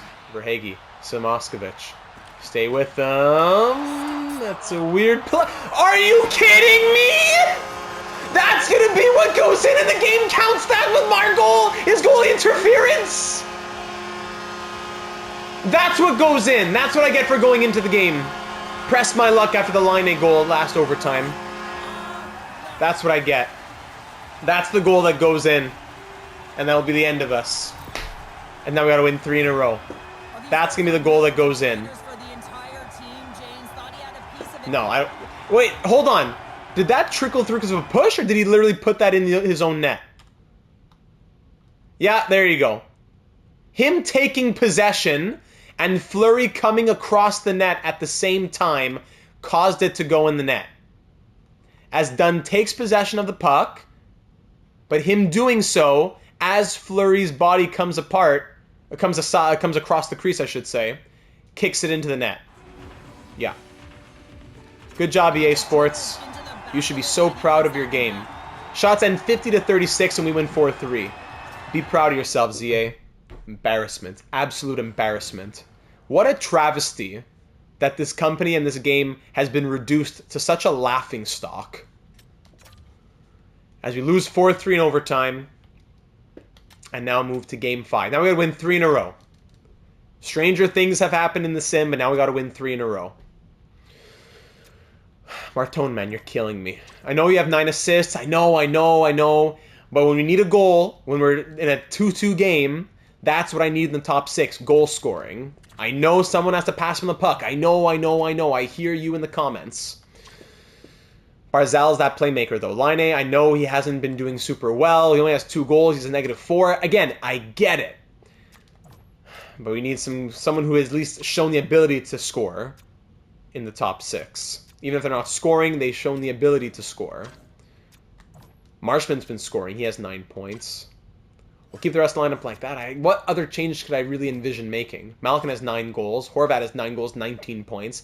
Besser, 3 goals. I'd almost move Besser, as he's been more of a playmaker. I'd then bring Barzal first line right wing, but then who goes second line center? Kapanen second line center? Then who goes third line center? There's another issue. Defense. Dunn 7 points +6. Jiricek 7 points +6. Sandin +4. Pollock +2. Mayfield +7. Machine. Zupon +7. Do we keep Dunn Jiricek but swap to Sandin Zupon? Let's do that. And Fleury continues to start. Oh, what an embarrassment. What an embarrassment. 50 shots, we can't get it to go. And then that goes in. Own goal, thanks to EA Voodoo. Okay. Oh, so now we got to win 3 in a row with 76 overall, Marc-Andre Fleury as our starter. Let's do it. I believe in this team. We're scoring more. 3.93 versus 3.85. We're scoring more. We're allowing 0.24 goals more per game. Yes, their power play is better, but we've been chipping away at it a little bit. Our penalty kill has been solid enough as well. These are the games that define you, not just as a player, but as a person. Show the world who the New York Islanders are. One step at a time. Game 5 at home, down 3-1. 2029 Eastern Conference Final. Let's hit it. First period starting off hot. All right, Brock Besser power play goal. 1 minute and 19 seconds in, and then Cole Eiserman in the final 6:19 of the period gets it before Tkachuk adds a power play goal to bring them back within 1. We're being outshot 11-9 by the Panthers, but we're up 2-1 after 20 thanks to Cole Eiserman's go-ahead goal at the moment. Second period, 4-3. Okay, so 2 power play goals. Yikes, from the Panthers. And, sorry, in the first period they had... all 3 of their goals have come on the power play. You're kidding me. They were up 3-2. But then Bo Horvat ties it, and Matty Barzal puts us ahead. We're up 4-3 after 40. Neither goalie looking great here. Shots are 21-20 for the Panthers. 7 goals on 41 shots between the two of them. Third period, power play Islanders killed off. 5 minutes in here, win this period, and we live to fight another day. We move on to 6. 1 step at a time, gentlemen. 1 step at a time. Power play Panthers. Don't tell me it's a 4th. Killed off. Well done. Final 5 minutes. No goals scored in the third period as of the final 2 minutes here. Power play Islanders. Vince Dunn. Power play empty netter. 1 step at a time. 5-3 Islanders win. Shots end 34-29. We come back and lead in the shots in this one. We allow 3 power play goals. 0 even strength goals against. That's great. But we allow 3 power play goals against, and we have to score 5 to win this one, or 4 plus the empty netter. Barzal a goal and 2 assists. Bo Horvat and Brock Besser both goal and assist apiece. And that's a 5-3 victory. Now put us down 3-2, headed back to Sunrise, where we last saw that 4-3 overtime loss. All right.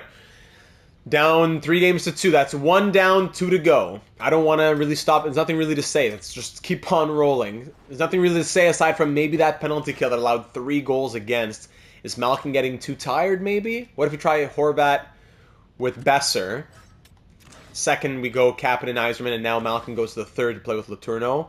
2 slow guys. What if Malkin goes center? Letourneau comes off. He's just too slow. Malkin goes center. Who could go with Malkin? Maybe this is where Martone can go. Sorry, not Palmieri. Martone can go here, as he has, what, 3.5-star defense with the 83 shot blocking, 91 stick checking. All right, Martone, Malkin on that third unit. That'll be what we do. A little change, small little tweaks in the penalty kills. We allow 3 power play goals against, allowing the power play for the Panthers to rise now 31.8%. Oh my goodness, they have a 90% penalty kill. The special teams have just been ridiculous for the Panthers. Marc-Andre Fleury with that .890 save percentage. Keep it going, man. We're not done yet. We need a little bit more of that flower power.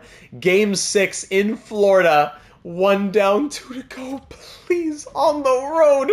Please, we gotta force 7. Like I said, defining what this Islanders team is.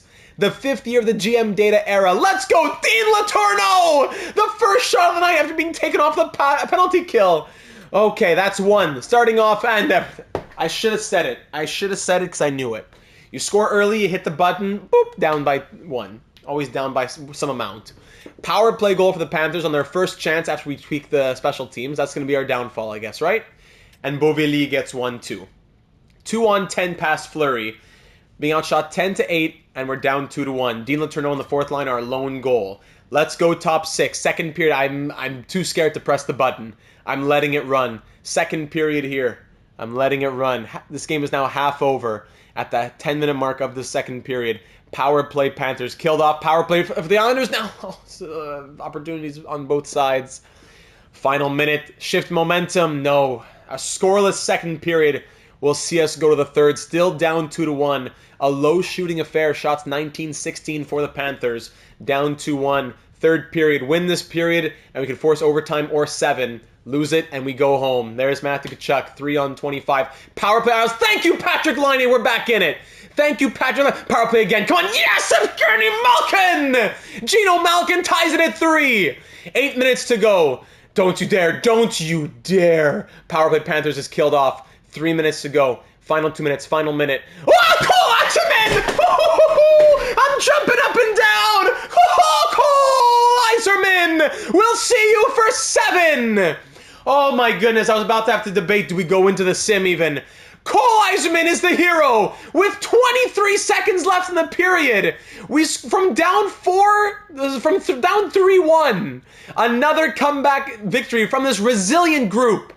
2 power play goals, and then an even strength winner with 23 seconds left from Cole Eiserman. Shots end tie at 33, and we come away with a 4-3 victory, down 3-1. We've been coming back in these games time and time again. It would make sense if we could come back in this series. 3 third-period goals, and we win 4-3 to force 7 back home. Porter Martone with 3 assists. We put him on the third line, and it worked. And Laine, we swapped them, and he's the third star, goal and an assist. All right, 4-3 Islanders win. And anything can happen in 7. You know that as well as I do. Anything can happen in 7. If we could just hold down the special teams, don't allow power play goals against, just be strong not to let shorthanded goals in either.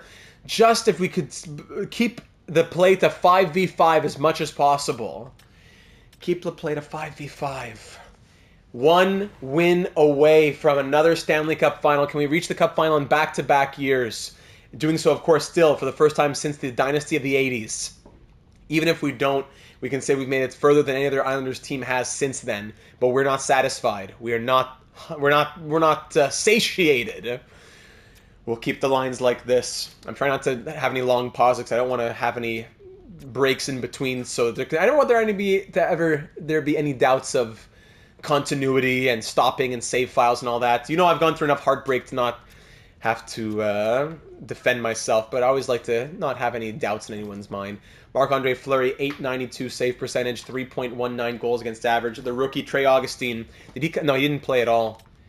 In relief, sorry, I keep running in the wrong place. No, he didn't go in on, so he's just been appearing on the bench. I would be tempted to go to Augustine because Fleury hasn't been amazing, but we're going to keep rolling with Fleury. Gentlemen, do not go gentle into that good night. We fought back down 3-1. We got EA'd. That's all you could say. We got EA'd in overtime. We shouldn't have ever been down 3-1. And against this incredibly strong Panthers squad, we have clawed our way back. Home ice advantage at UBS Arena. Game 7 of the Eastern Conference Final. Gentlemen, as I've been saying once more, and hopefully not for the last time this year, the stage is yours. Times 8, early goal against. Times 8 controller down as Reinhart scores in the first few seconds of this one. We scored a few early goals, so it makes sense we can't always get them. There you go. 2-on-4 past Fleury. That's exactly what we want to see. 2-on-4 past Fleury. Oh my goodness, how could he have been so good and then now in the postseason? There you go, 3-on-10, and that's it. We're going to lose in 7 because of 76 overall Marc-Andre Fleury. Thank you, Fajmo, to shift things a little bit and give us a little bit of hope going into the locker room. As Fleury allows 3 goals on 10 shots, Fajmo gets 1, shots tied at 10, and we're down by 2 after 20. Second period action now. Here we go. Down by 2. Home ice advantage. Do it for the fans. Power play goal from Evgeny Malkin. He has that fire within him at 42 years of age. Bluger makes it 4-on-18 past Fleury. Power play Isles again, this time killed off. 4-2. Oh my goodness. Down by 2. Power play Panthers again. There you go. Nice extended power play. That's the end of the period. Yeah, that's how we're going to win. By, again, Vince with another double minor for high sticking. Oh my goodness. It comes down to this. We'll hop in when it gets close enough if we have to. Being outshot 26-20. Down by 2 as the Panthers scored 4-on-18 past Fleury. Now 4-on-26. We only scored 2, but it would be much better if we could have some solid goaltending. Not have to compete with that. Now we have to score 5. To win this game, we got to win 5 between now and possible overtimes. Down by 2 with the home fans behind us. Palmieri, Lee in attendance, Cizikas in attendance, Okposo, Nelson, Bailey, all of these guys in attendance. Let's go. Down by 2. Fight with everything left in that Islanders tank that you have. Third period, 4-2. Thank you, yes! Cole Eiserman is the first to strike, 4-3. We take another passionless penalty. That's killed off, though. Well done. We're down by 1. 5-goal game, a 2-goal lead against. Moskowitz makes it 5. Power play, Cole Eiserman. There's the passion from Cole. 5-4. Oh my goodness, I'm going in. 6 goals again. I'm gonna snap the controller. 6 goals against. Come on, this game. Sorokin could have done it. We're going to have a long time to watch now. In my experience, going in the sooner the better. There could be 7 goals in the next 6 minutes. Who knows in the sim? Here we go. We're down by 2 with 6:10 to go. 6-on-34 past Fleury. Ridiculous. First stoppage, I'm going to be pulling him as well. He doesn't deserve to finish this game. He's going to get pulled in his last career start, I suppose. Happening. Let's go. Juracek, shoot, baby! Nice blocker save. Get it out. Zero energy. Get it out. Line Barzal. Shoot, Bello. Come on net. Barzal in front. No angle shot on Knight. There you go. That's exactly the type of shot that we want to be taking. Great line change. What are you doing? As Sandin thankfully comes on. Okay, here goes Dupont. That's in. That way, Dupont. Now here's Malkin. And he can't get a shot off either. Dupont. Besser. Dupont scores! Yes! Barzal tips it in! And we have life! Finally. Oh my goodness. Actually, no. I'm not going to take a timeout yet. Let's get the second line out for now. Dupont from the point. Tipped in by Barzal. Thank you. That gives us some life. We're back in it. Down 6-5. Let me just turn up the shooting sliders. Okay. There we go. There we go with 4:12 to play. Down by 1. Barzal scores his 5th of the postseason, assisted by Dupont. Pollock, down to Martone. Let's go, Porter. Porter Airlines. Hop on that flight. Let's go, Porter. Shoot, Bello! On that rebound is there! Oh, Knight will just grab that one for the face-off. All the other lines are tired. I need a big offensive zone face-off here from Dean Letourneau. Yes, he gets it. Dupont. Sandin! Oh, what a tip! Wow, going way wide. Great tip. This board pin by Palmieri. There's the passion. Phasmo fighting in the corner. Yes! Phasmo behind the net. Oh, trying to get it Letourneau in the slot. Oh. Beauvillier, glove save, Fleury. I said I was going to change him, but he made that one big save. I don't know, I'm keeping him in since. 2:53 to go. Start thinking about pulling that goalie soonish. But we know how ugly that can be in NHL 25. All alone, the only Panther in the zone. Joined by some others, but it's too late as he gets hit. Mayfield. Trip! Power play, yes! Power play. I'm going to keep... No timeout yet. I want to save it for them to get tired. What are you complaining about? Good call there on the trip. Beauvillier has no name on the screen. Okay, good. No problem. There you go. Obvious trip. Obvious trip. All right, power play now. We're going to put the second unit out to start. Their penalty killers are tired already. 2:34 to go. Power play chance. And we'll be pulling that goalie soon enough. But like I said, it's riskier than it would be in the real world. We have to take that into consideration.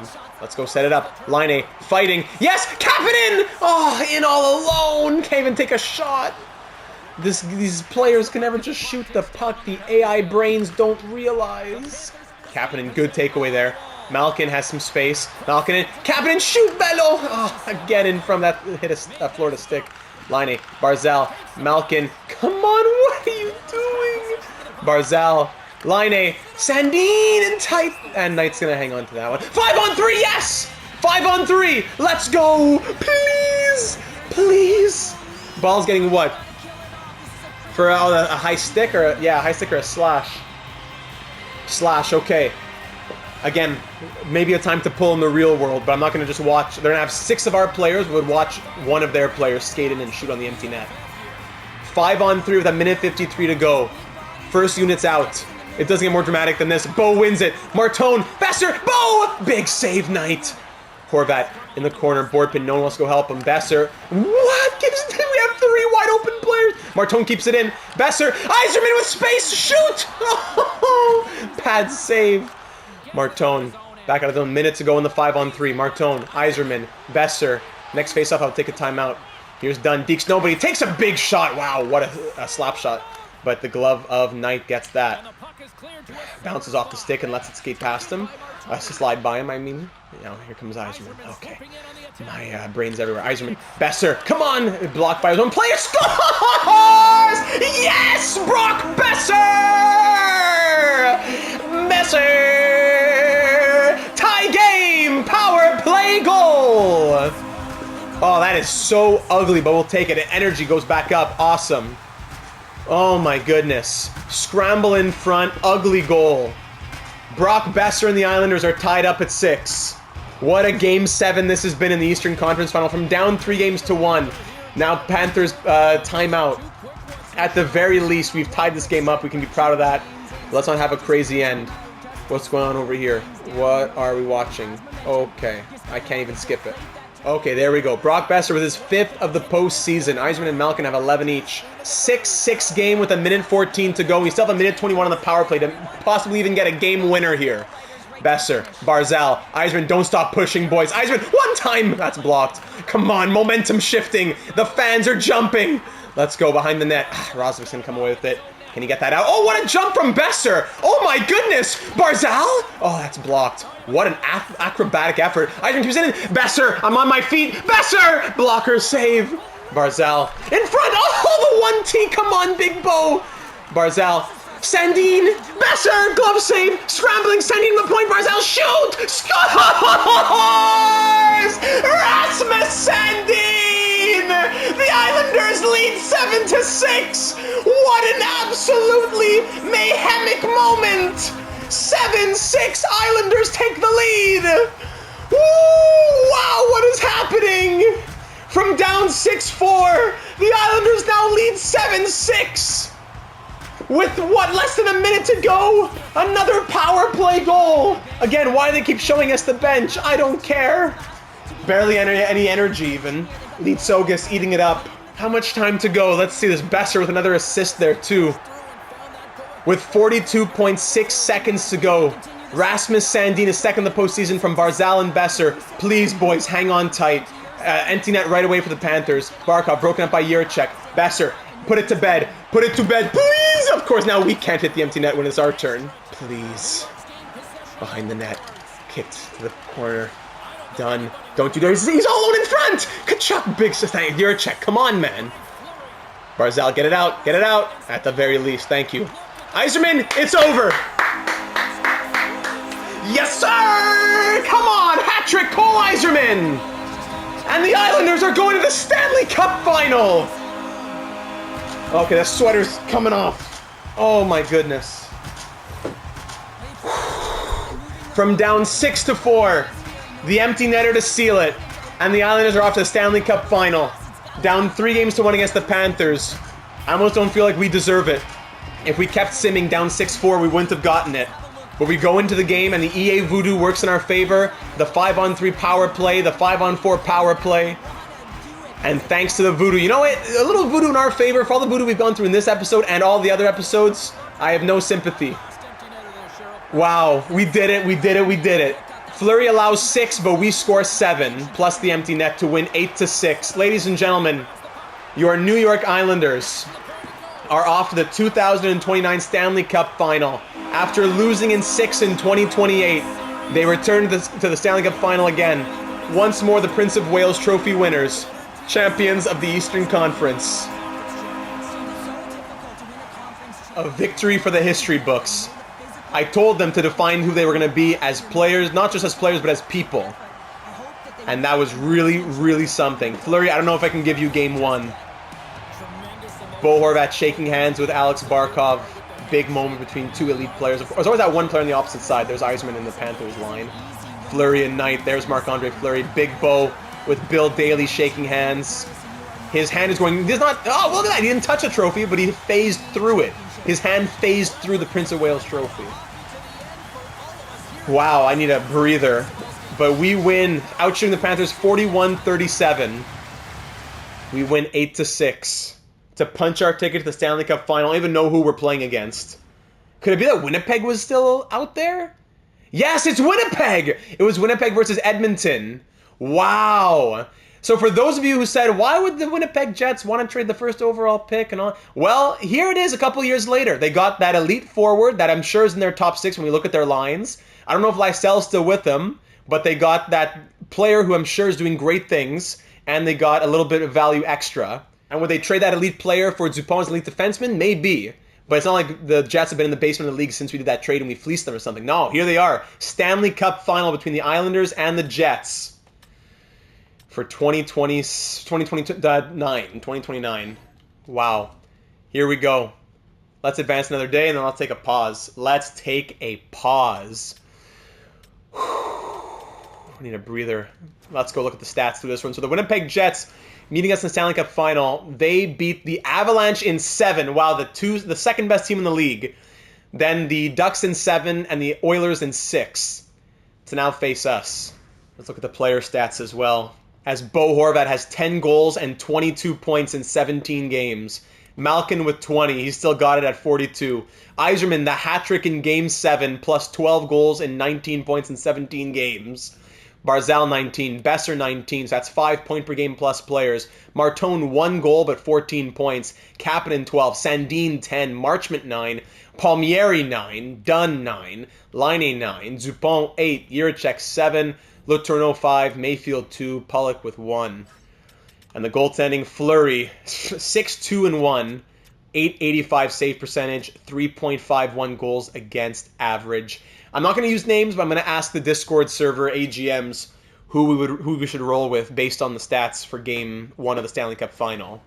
Is it going to be Fleury or is it going to be Augustine? Just taking numbers into account. So I'm going to take a little breather here. Let me get some water. Let me ask the AGMs that question in the Discord, and then we'll look at the Jets lines in a sec. All right, Stanley Cup Final. Here we go. Let's check out this Winnipeg Jets lineup for the 2029 Cup Final meeting. Let's go all the way to the bottom here. Winnipeg Jets. All right, Jets lineup. Kyle Connor is leading the postseason in points, if I saw correctly.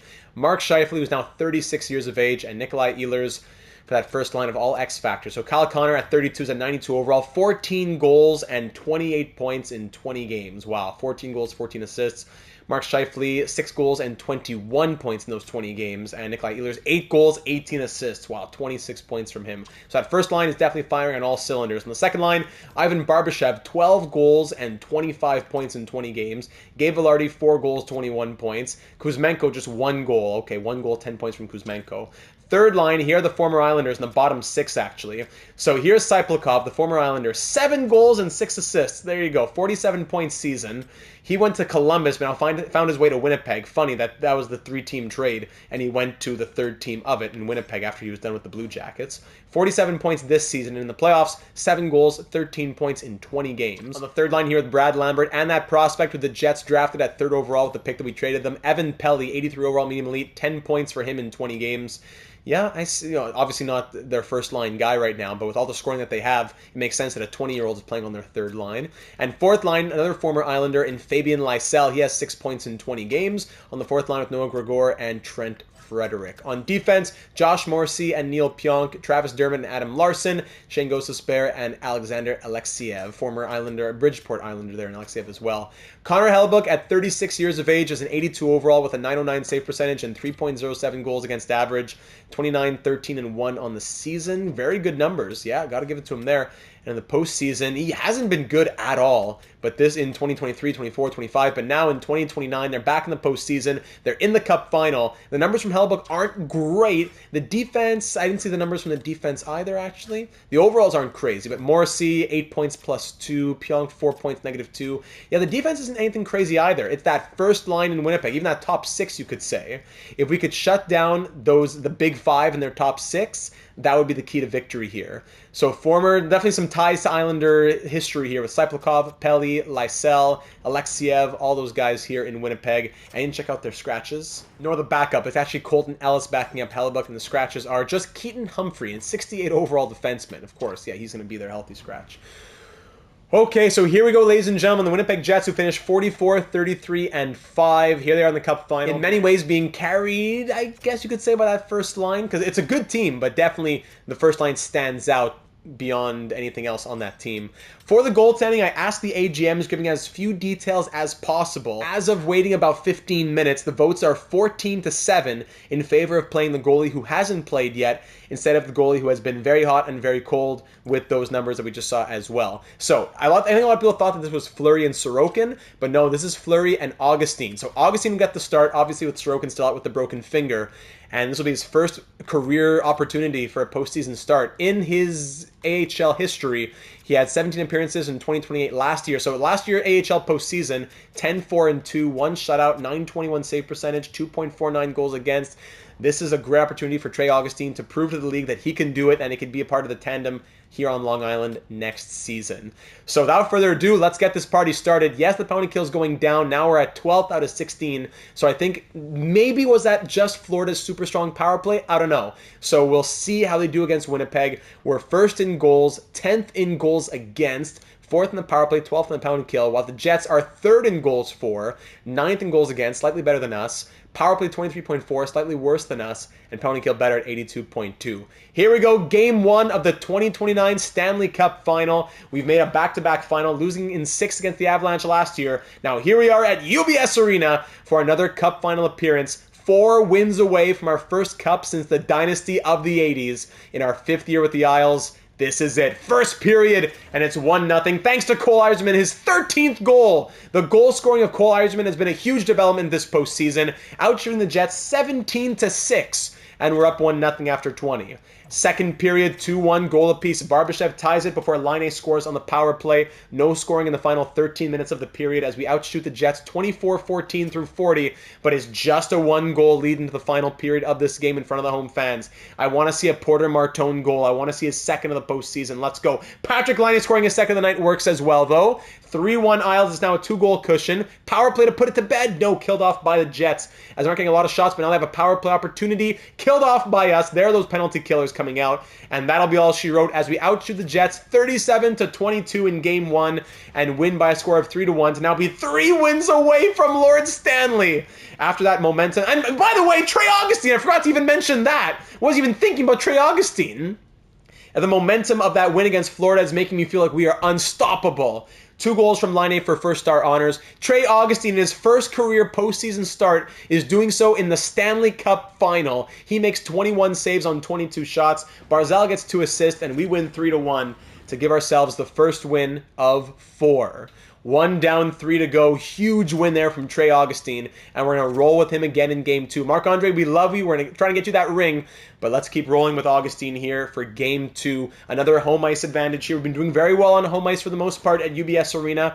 Let's do it again tonight and take a 2-0 lead to the Great White North. First period, 1-0 Jets. Barbashev again scoring as we're more than doubling the shots, 14-6, but we're down 1-0 after 20. But Patrick Laine with another Stanley Cup Final goal ties it just 57 seconds into the period.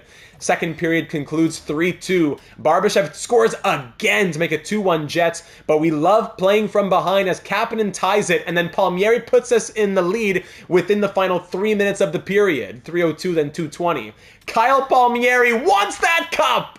3-2 Isles as we're being outshot 27-16. Sorry, we're outshooting the Jets 27-16, and we now lead by 1. After the Jets were up by 1, we are now up by 1. Barbashev doing all the scoring for Winnipeg. I'm not sure how many goals that is now. It's all Laine for us and all Barbashev for them. Power play 5-on-3 extended chance. Laine again! It's a Stanley Cup Final hat-trick for Patrick Laine. What is that? Is that 5 goals in 2 games? Kyle Connor wakes up now, but it's going to be too late as the Jets get 3-on-30 past Augustine, but we get 5-on-38 past Hellebuck. Shots end 38-30, and we win 5-3 to win both games at home. Patrick Laine with a Stanley Cup Final hat trick. 5 goals in 2 games for Laine. 2 goals and 6 hits from Barbashev, and a goal and an assist from that halfway point acquisition, Oliver Kapanen. I really did my research, and I found the player who I thought would fit the best, so I'm very proud of that one. As we now have a 2-0 series lead, but don't get ahead of yourselves. That's exactly how we felt when we were up 2-0 against the Rangers, right? So let's not get ahead of ourselves just yet, all right? 2-0 series lead as we now head to the Canada Life Centre for a Stanley Cup Final game on Canadian soil. You know that's going to be bananas. So here in front of the Jets faithful in Winnipeg, Manitoba, can we take a 3-0 series lead? I can taste it. Can you taste it? Leave a like if you haven't already for some good luck, because I can taste it. Send me the good luck from the future. Big penalty kill right there. First period ends. Wow, 2-2. No goal scoring till the final 12 minutes, and there's 4 goals scored. Porter Martone answers the call. That's the second time he answers my call a game late. Okay, but he scores twice in the period. Martone, then Barbashev again, then Pelly. There's that prospect putting the Jets up 2-1, but you know what happens when we're down by 1? We tie it. Porter Martone with his second of the period. We're being outshot 15-13 after 20, but we're all tied at 2. Second period, 3-3 game. Nikolai Ehlers on the power play, but you know what happens when we're down by 1? We tie it. Cole Eiserman, what's that, his 14th goal now? Shots are 25-23 for the Jets, and we're tied at 3. The Jets need to win this period to make it a 2-1 series, because if we win this period, we need to get reverse swept to not win the Stanley Cup, which I wouldn't put it past EA, but it makes me feel a lot better. Third period action. Game tied at 3. Who's going to be the hero in this one for either side? Power play Isles. Let's go. 5-on-3. Evgeny Malkin. 4-3 Islanders. Let's go, Gino. 10 minutes to go. I got to make sure there's enough room here when I jump out of my chair. 4-3 Isles. Final 5 minutes. We were down 2-1. We were down 3-2. From down 3-2 to winning 4-3. Evgeny Malkin scores the game-winning goal. 42-year-old Evgeny Malkin scores the Game 3 game-winning goal of the Stanley Cup Finals. We outshoot the Jets 34-33. I don't know if I feel excited enough because we're 1 win away. All my excitement went into the Panthers game. Martone scores twice, 3 assists from Dunn, 2 assists from Marchment, the game-winning goal from Evgeny Malkin.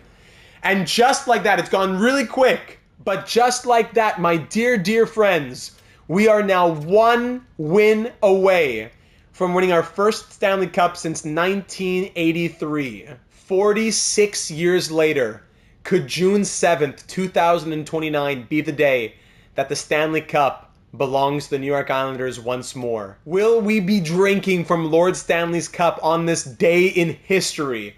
Trey Augustine continues to start. That first line in Winnipeg has been shut down, but you know they're going to come back hard. They want to get swept on home ice. Could we do, maybe we win back home? That wouldn't be bad at UBS, but obviously I can't rig things from them. I wouldn't mind if I had the power to do so, maybe, in the back of my head, but I know we can't do it as we're just watching the sim. So here we go. Is this the day that we've been waiting so long for? Palmieri. I wanted to put Lee in the lineup. I thought about it, but Fajmo's been too good. Is this the day that we've been waiting so long for? Palmieri, Horvat, Mayfield, Pulock. Let's do it. First period, 1-0 Jets. Gabe Vilardi opens it up. We're outshooting them by double, 16-8, but down 1-0 after 20. You know what happens when we're down by 1? Second period, we tie it up. Scott Mayfield! Shots are 25-17 for the Isles. All tied at 1. Maybe we should have put Anders Lee in for Letourneau, maybe. I don't know. If we go to 5, I'll do it. Sorry, I feel bad. But I don't feel too bad if we win the Stanley Cup. We're 1 period away. 1 period away. 1-1 game, 20 minutes. Win this period, gentlemen. Win this period. Anders Lee in the room right next to GM Data.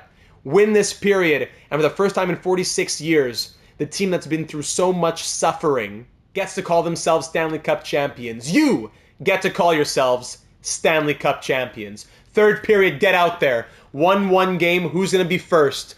Third period here in Winnipeg for Game 4. This could be overtime right now. Power play Jets. It's Vince Dunn who scores to make it 2-1. Could Vince Dunn's goal be enough? 2-1 Islanders with 5 minutes to go. Hold on, final 2 minutes. Let's bring it down. Bring it down a little bit. Should I put Anders Lee in? It's too late now. Do I go in and rig it and pull our goalie and try to win back in Game 5? Who knows what kind of voodoo would come our way if we do that. Maybe Lee should have been in there. But he hasn't played at all this postseason. He was horrible in the season. He's just a legacy piece he's gonna come out in his suit and get to raise the cup. But it's not done yet. Final minute. Do we have an empty netter in us? Oh no! It's Brad Lambert! But Bo Horvat answers back right away! Let's hop in. Oh my goodness! Brad Lambert ties it at 2 to make us think that this is going to overtime, or we were counting those chickens way too early. And then Bo Horvat, seconds later, the captain says, no, this is the day that will be remembered. June 7th, 2029. The Islanders are back up 3-2 with 43 seconds to go. Let's go here at Canada Life Center into the final seconds. We've been waiting so long. Malkin in front. Oh, I wouldn't mind putting it to bed with one more. The Jets are still fighting. It's not done yet. We have possession here in their zone. Horvat with a short angle shot. That's stopped by Hellebuck. Morrissey can't get it out. Malkin still pressuring. In front, broken up by Pionk. Now here's Cyplakov, the former Islander. Cyplakov over the blue line. Lambert goes offside. They have the goalie pulled now. Empty net with 18.3 seconds to go. Will we be able to win it here in Game 4, or will the Jets force a Game 5 back on Long Island?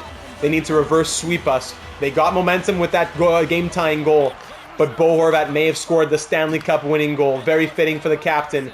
With now 12 seconds left, their last chance. Larson dumps it in. 10 seconds to go. Ladies and gentlemen, get on the edge of your seats. 5 seconds, and that will do it. Your 2000, I was getting ready. Brock Besser, why not with an empty net goal to seal it?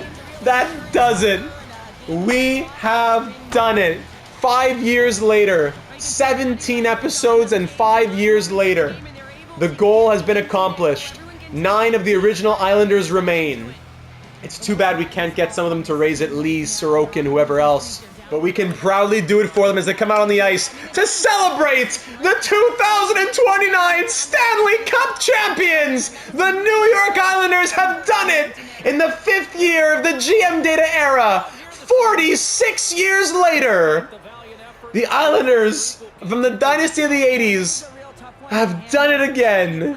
46 years later with Fleury, Malkin, Palmieri, Horvat, Lee, Mayfield, Pollock and company.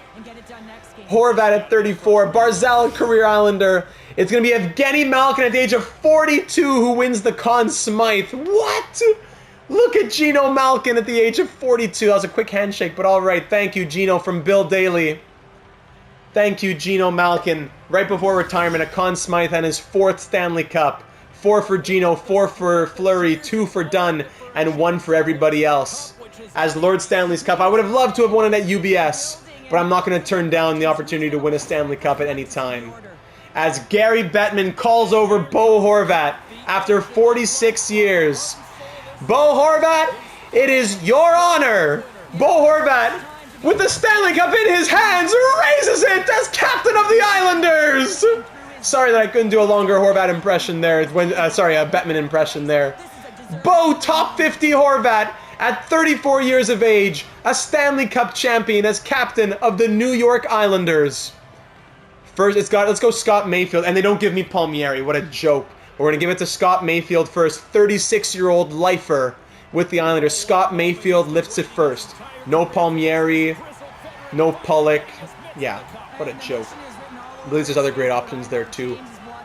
Mayfield gets it first of the options that were available to us. I'm sorry that Lee wasn't there. Next, Dupont, and why are these guys given to me? Next is going to be Matty Barzal, another lifer. 31-year-old Matty Barzal, been waiting so long from Rookie of the Year back in 16 was it? 17? Now in 2029, Stanley Cup champion. 2015? Yeah, I forget what year it was. Was it 15, 16 that he won that Rookie of the Year? Such a beautiful moment for Matty Barzal, Stanley Cup champion with this Islanders team. One more. I guess we got to give it to Fleury. There's other great options, but I think we got to give it to Fleury. We saw Malkin. Dunn already has won a cup.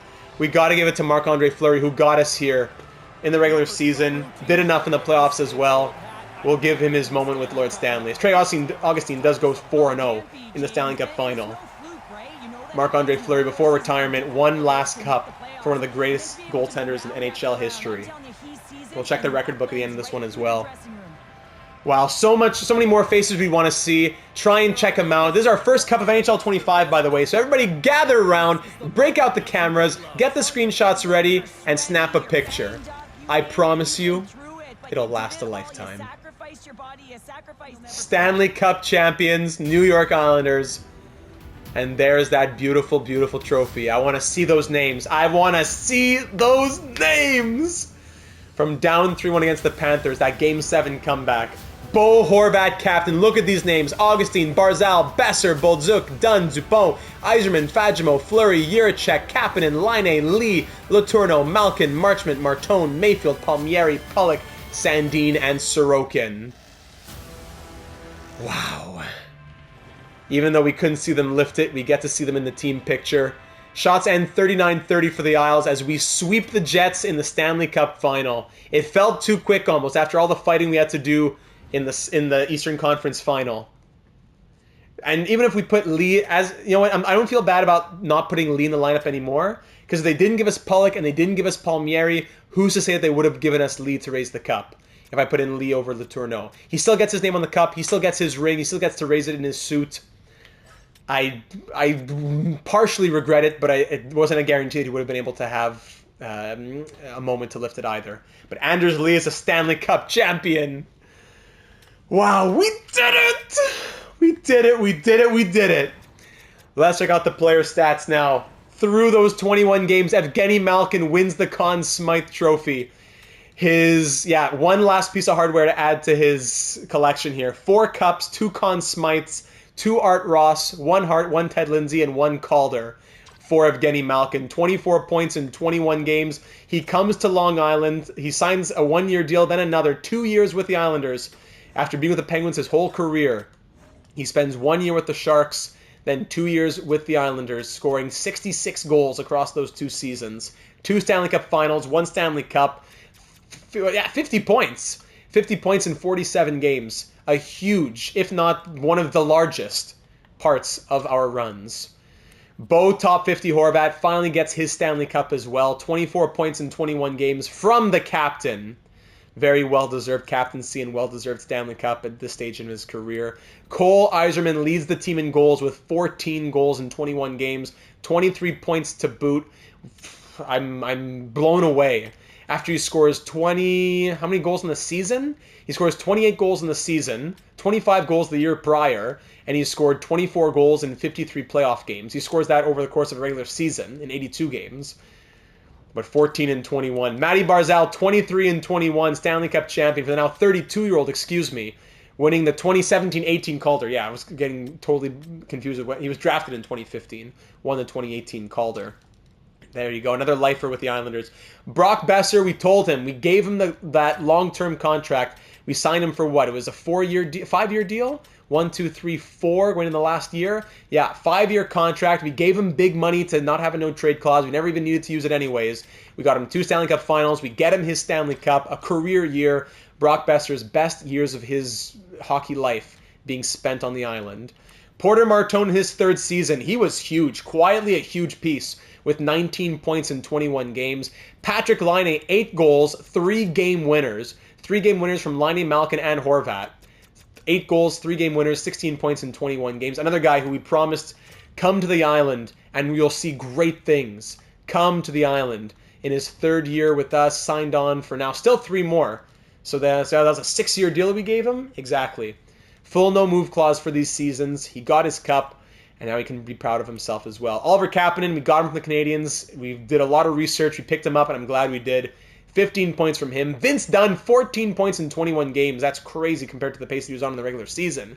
Mason Marchment gets his Stanley Cup. His first cup? Yes, it is. It's first cup for everybody aside from Dunn, Malkin, and Fleury. Marchment at 34 gets his first cup. 12 points in 21 games after a slow season. Kyle Palmieri, 38-year-old Kyle Palmieri. In his what here? 1, 2, 3, 4, 5, 6, 7, 8. Parts of his 9th year here on the island, coming from the Devils, going to the Islanders. Parts of his 9th season with the Islanders, he finally can say that he's a Stanley Cup champion at 78 overall. He scores 11 points in 21 games. Rasmus Sandin, 10 points in 21 games. Another one of the guys that I did a lot of research on. Went out, acquired, extended, gave the ice time to. Even though his overall never budges, he continues to perform. 10 points in 21 games. And in his Islanders career now, that's now 29 points in 54 games in the postseason, where he gets 30 in 80 games. In the regular season. Wow. Jiricek, Stanley Cup champion. He made the Blue Jackets made the swap, bringing in Dobson. We get Jiricek, and he's now a Stanley Cup champion. 9 points, plus 11 in 21 games. Landon Dupont, a Cup champion in his rookie season. How about that? That's going to be doing wonders for his growth over the offseason. Samuel Fagemo, from 2 years in Bridgeport, finally gets his chance in the NHL after 2 full years pretty much in Bridgeport, and he's a Stanley Cup champion to boot. Dean Letourneau, I don't know if we have much hope for him in the future, but we can call him a Stanley Cup champion. He's been a solid enough 4th-line center, just so slow with the 2.5-star skating. Scott Mayfield, drafted in the 2nd round of 2011, 18 years after being drafted. He's a Stanley Cup champion with the team that drafted him. How many seasons did he play now with the Islanders? If you scroll all the way down here, NHL season. So just 5 games in 13-14, 6 games in 15-16, 25 games in 16-17. So then 1, 2, 3, 4, 5, 6, 7, 8, 9, 10, 11, 12. 12 full years and parts of 15 NHL seasons with the Islanders. Stanley Cup champion Scott Mayfield. And Ryan Pulock as well, exact same boat. 1st-round pick in 2013. 16 years later, the team that drafted him is a Stanley Cup champion with them. Ryan Pulock, a lifer on Long Island. 15 games in 15-16. 1 game in 16-17, 1, 2, 3, 4, 5, 6, 7, 8, 9, 10, 11, 12. Parts of 12 full seasons and parts of 14 seasons with the Islanders. Ryan Pulock, a Stanley Cup champion. And the goaltending, Marc-Andre Fleury, now a 4-time Stanley Cup champion. Doesn't say it yet, but 4 cups, 1 Vezina, 1 Jennings. He goes out with a 6-2-1 record this postseason, .885 save percentage and 3.51 goals against. Fine. Trey Augustine, the rookie, 20 years younger, comes into the Stanley Cup Final making his postseason debut, and he goes 4-0. Talk about clutch from the rookie who's looking at San Jose saying, why didn't you believe in me? .921 save percentage, 2.25 goals against average. Trey Augustine gets it done. And Sorokin, before going down with a broken finger, went 6-2-1, or 6-1-1 actually. .917 save percentage, 2.65 goals against average. The 3rd round pick of the Islanders in 2014. 15 years later, a Stanley Cup champion with that team, now at 33 years of age. Of course, spent some years overseas in Russia before he came to the NHL, but spending now parts of 1, 2, 3, 4, 5, 6, 7, 8, 9 in his 9th year with the Isles. He wins the cup. Wow, so many storylines to follow.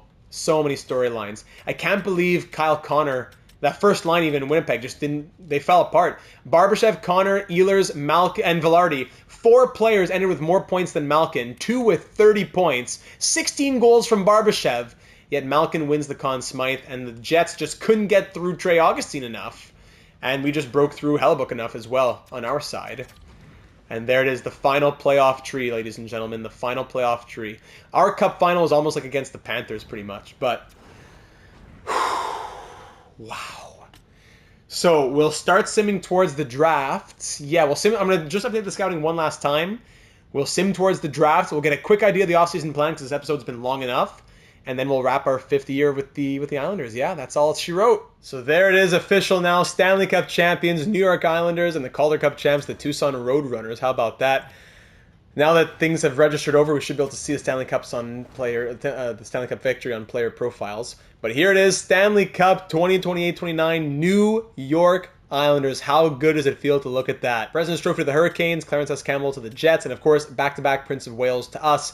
This time it meant something, and Bo Horvat's hand phasing through it didn't jinx it. That's great. Sebastian Aho won the Art Ross and the Hart this season. Strong year from the Hurricanes, as Nikishin wins the James Norris. That's a surprising one this early on in franchise one. Usually still Makar, Hughes, Bouchard, Fox every season, but Nikishin wins it with the Sharks. Lady Bing to Sam Reinhart in back-to-back years. Called her this guy Calvert from the Blues, okay?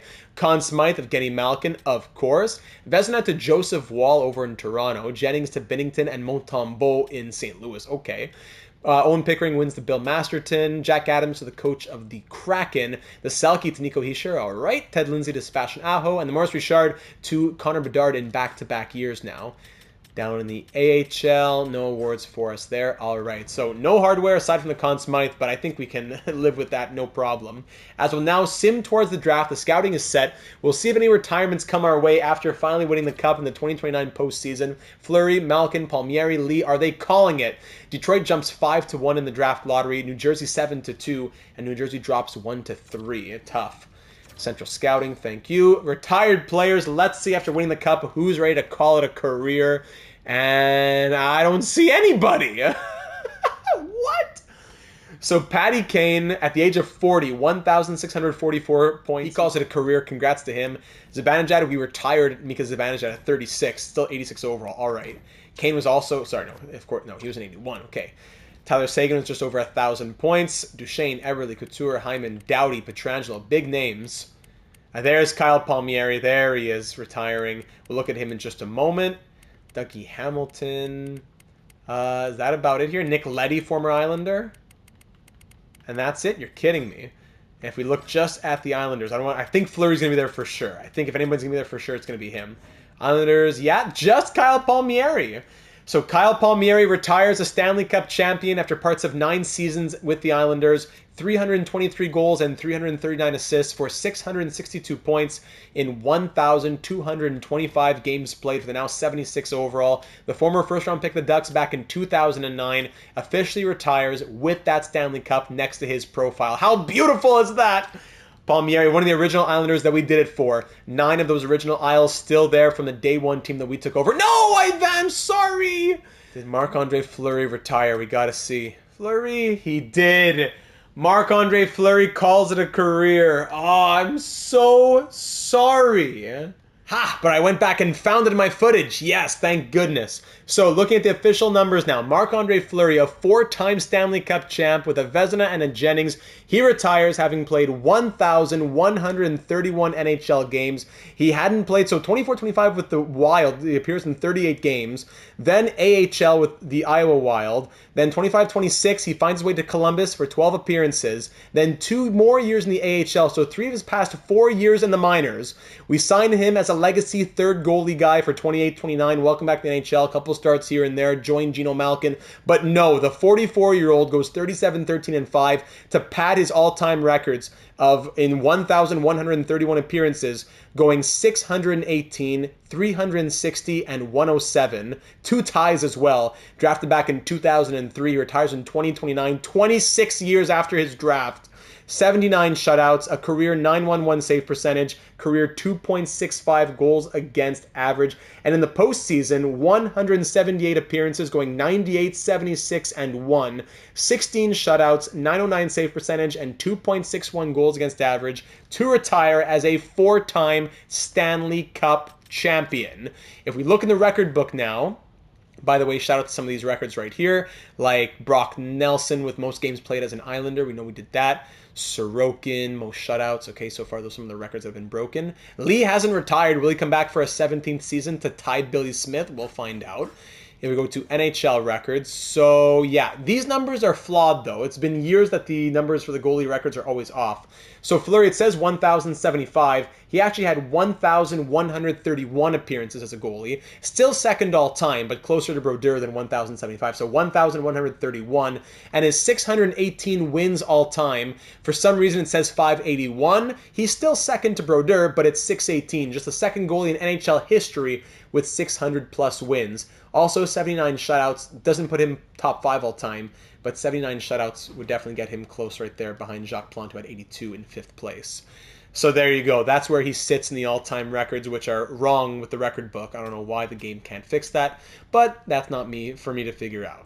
So now to wrap up the episode, moving into the offseason, let's try and do this quickly. First question, what are we doing for offseason focuses? Feel free to leave me your suggestions on that. That's question 1. Now, to help facilitate those questions, let's also take a peek at the progress reports. Sorting by overall, some inflated ones for sure, like Besser at a 91. We'll see if that hangs on. Barzal at a 91.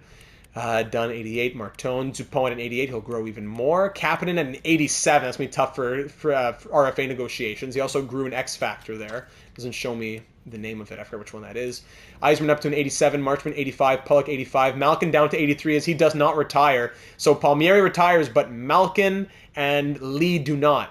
Now Pulock, Mayfield, they're still here and aging, but I thought for sure Malkin at the 42 going on 43. Do we bring them back? Sandin's still an 83 somehow. Fajmo 82. What's our plan with him? Augustine, he's definitely part of the tandem next season. Oh, look at this! Ralph Pricing up to an 80 overall. He could be pushing for fourth line. I was going to say fourth line center, but he was a winger. Wow, Ralph, who played in the last 2 years in the AHL, 47 points in Bridgeport. Yeah, Ralph Pricing. Pricing. Big pluses. Yeah, plus 1s and 2s to pretty much everything there. He's up to an 80 overall. That low elite potential. That's a surprise. And in the system, who had the biggest growth, Russ Simpson up to a 70, Tulipov, Enqvist, but of course, the guy who we wanted the most growth from, Ethan Belchatz, barely grows at all. A full year of first-line AHL minutes, maybe there's still growth to come, but just plus 1s in the puck skills, plus 1 for poise, plus 1 for shooting power, and that's it. Still an 80 overall. I'm not sure what's going to be the story with Belchatz or with Letourneau, who seem to refuse growth. So that's one question, or like part 1 and part 2 of that question.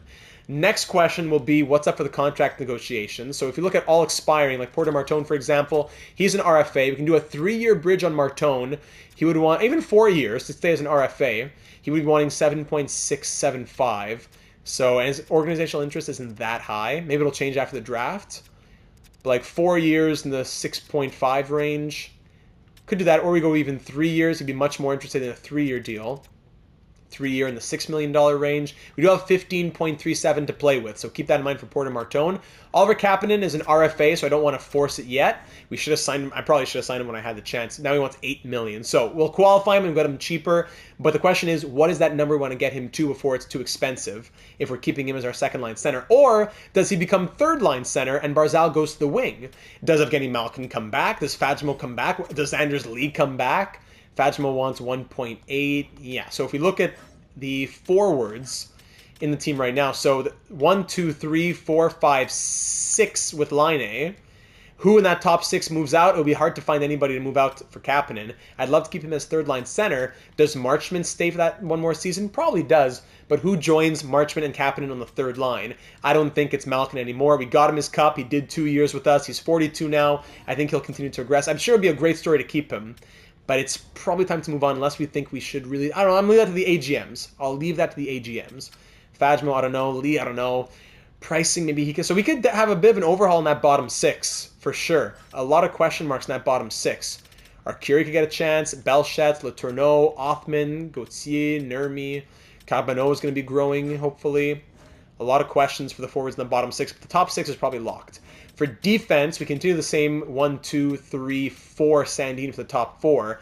Can we roll a third pair of Pulock and Mayfield/Bolduc again? I think we could. We have the money to do it. We don't need to throw away or shed Mayfield's $3.5 million necessarily with $15 million and only really Martone and Kapanen to have to re-sign. Jack-Eye will probably let walk as he spent the year in the AHL and he's better than that unless he wants to stay as 8th D or something. I don't know. And then in the system for defense, Aitchison, hopefully he grows. I don't know. I don't know if he will. And then, of course, for the goaltending, now that Fleury has retired, Sorokin and Augustine will be our tandem. Augustine does need a contract, but yeah, he's willing to take nice and cheap. So 2, saves an RFA for 1 year. Yeah, 1 year RFA might be the best thing on Trey Augustine as we continue to keep an eye on Ivankovic at the same time. He's at a 75 overall himself. So that's the second question, lineups and whatnot. Now, if we do have extra money to spend, we're looking for a bottom 6 piece or something. Let's look at the potential free agents. Just the forwards probably. So the potential UFA free agents sorting by overall. I'll just scroll through some of these names for you if you're interested. Some of the 84s and 85s are the ones we'd probably be the most interested in. If you want to know more details on any of these players, just let me know. I can get you some more stats or whatever it might be on those players. John Tavares, I don't know, maybe. Defense, I don't think we're looking at defense, but just if you're curious, Shea Theodore might be there at a 90 overall. And while we're here, goaltending, why not? Kachetkov, Allmark, Hill. Okay. So that's pending free agents. Contracts, yes. Now the draft class. Quick little peek at the draft board. We don't have a ton going on, really. Yeah, we have our first at the end of the first round, our third at the end of the third round, our fourth at the end of the fourth round. Then we got 3/5 and our own 6th at the end of the 6th round. So who do we want to pick at 32 is probably the biggest question. So we look at the draft class and scroll down to there. It's not the strongest class, as we have a defensive defenseman here in the top. He was first. He got bumped down to 2, as you can see by the arrows there. A grinder going at 3, a high top 6 going at 4. So, okay. High top 9 in there as well, medium elite. There's a low elite. If we look at 32, there's medium top 9 forwards. So we'd probably go down a little bit and be looking more at like maybe this guy like a Bartley, Johnny Bartley. NHL ready. We've been burned 20 times by that. I don't think so. There's also low elite. This guy Zanin. Noah Zanin, 3-year away. Low elite might be the better move. Also medium top 6, Kondratiev. 3 years away, medium top 6. Defensive defenseman, Pierre Zabotle. Classic name. Medium top 6. This is Georges Bouillon. Ludwig Nicholas. All these medium top 6s. Why is always the start of the second round better than the end of the first round? And there you go. Sorting by overall for any other gems you might want to keep an eye on. Definitely this guy. Medium elite goalie, Sasaki. Joaquin Sasaki. Medium elite 5 years away. Gem. We'll definitely get him. Some low elites to keep an eye on too. Gervais Chouinard. Always a name that we love to see in franchise mode. Medium top 6s. Are they going later? Yeah, definitely some medium top 6s later on too. Then the low top 6s. Yep. Always some nice juicy low top 6s. Medium top 4Ds. There's one, especially this Michel Rivet. Probably be a guy medium top 4. Low top 4, high starter, medium starter, blah, blah, blah. So there's the draft class and our potential ideas for the draft picks that we do have available to us. And I think that's it with the conversations, the contracts, and all that. That's it, ladies and gentlemen.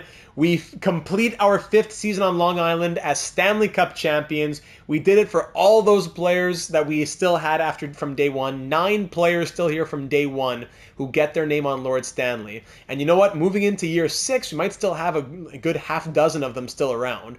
What do we do with some of those expiring contracts and all that? That's going to be up to us to decide. Now that we've accomplished that part of the goal, winning them a cup, can we say goodbye to some of them? Can we try and move towards the next chapter of this franchise's history? Yes, we love Bo Horvat and everything, but Bo is 34, going on 35. We got to think about the future at this point. We won the cup. Now time to think about the future, all right? So leave a like if you enjoyed. Of course, subscribe if you haven't already to be made aware of all of our uploads here on the channel. Franchise mode, career simulations, breaking news, live streams in the real world of hockey as the NHL trade deadline is coming up. And of course, leave a comment not only with your thoughts, but your favorite moments of this postseason, who your MVP is. Yes, the Conn Smythe went to Geno Malkin, but who is your MVP? I want to hear it. Thanks for watching, everyone. Leave those thoughts down here on YouTube or over in the Discord server, where we'd love to have you join us. Link in the description.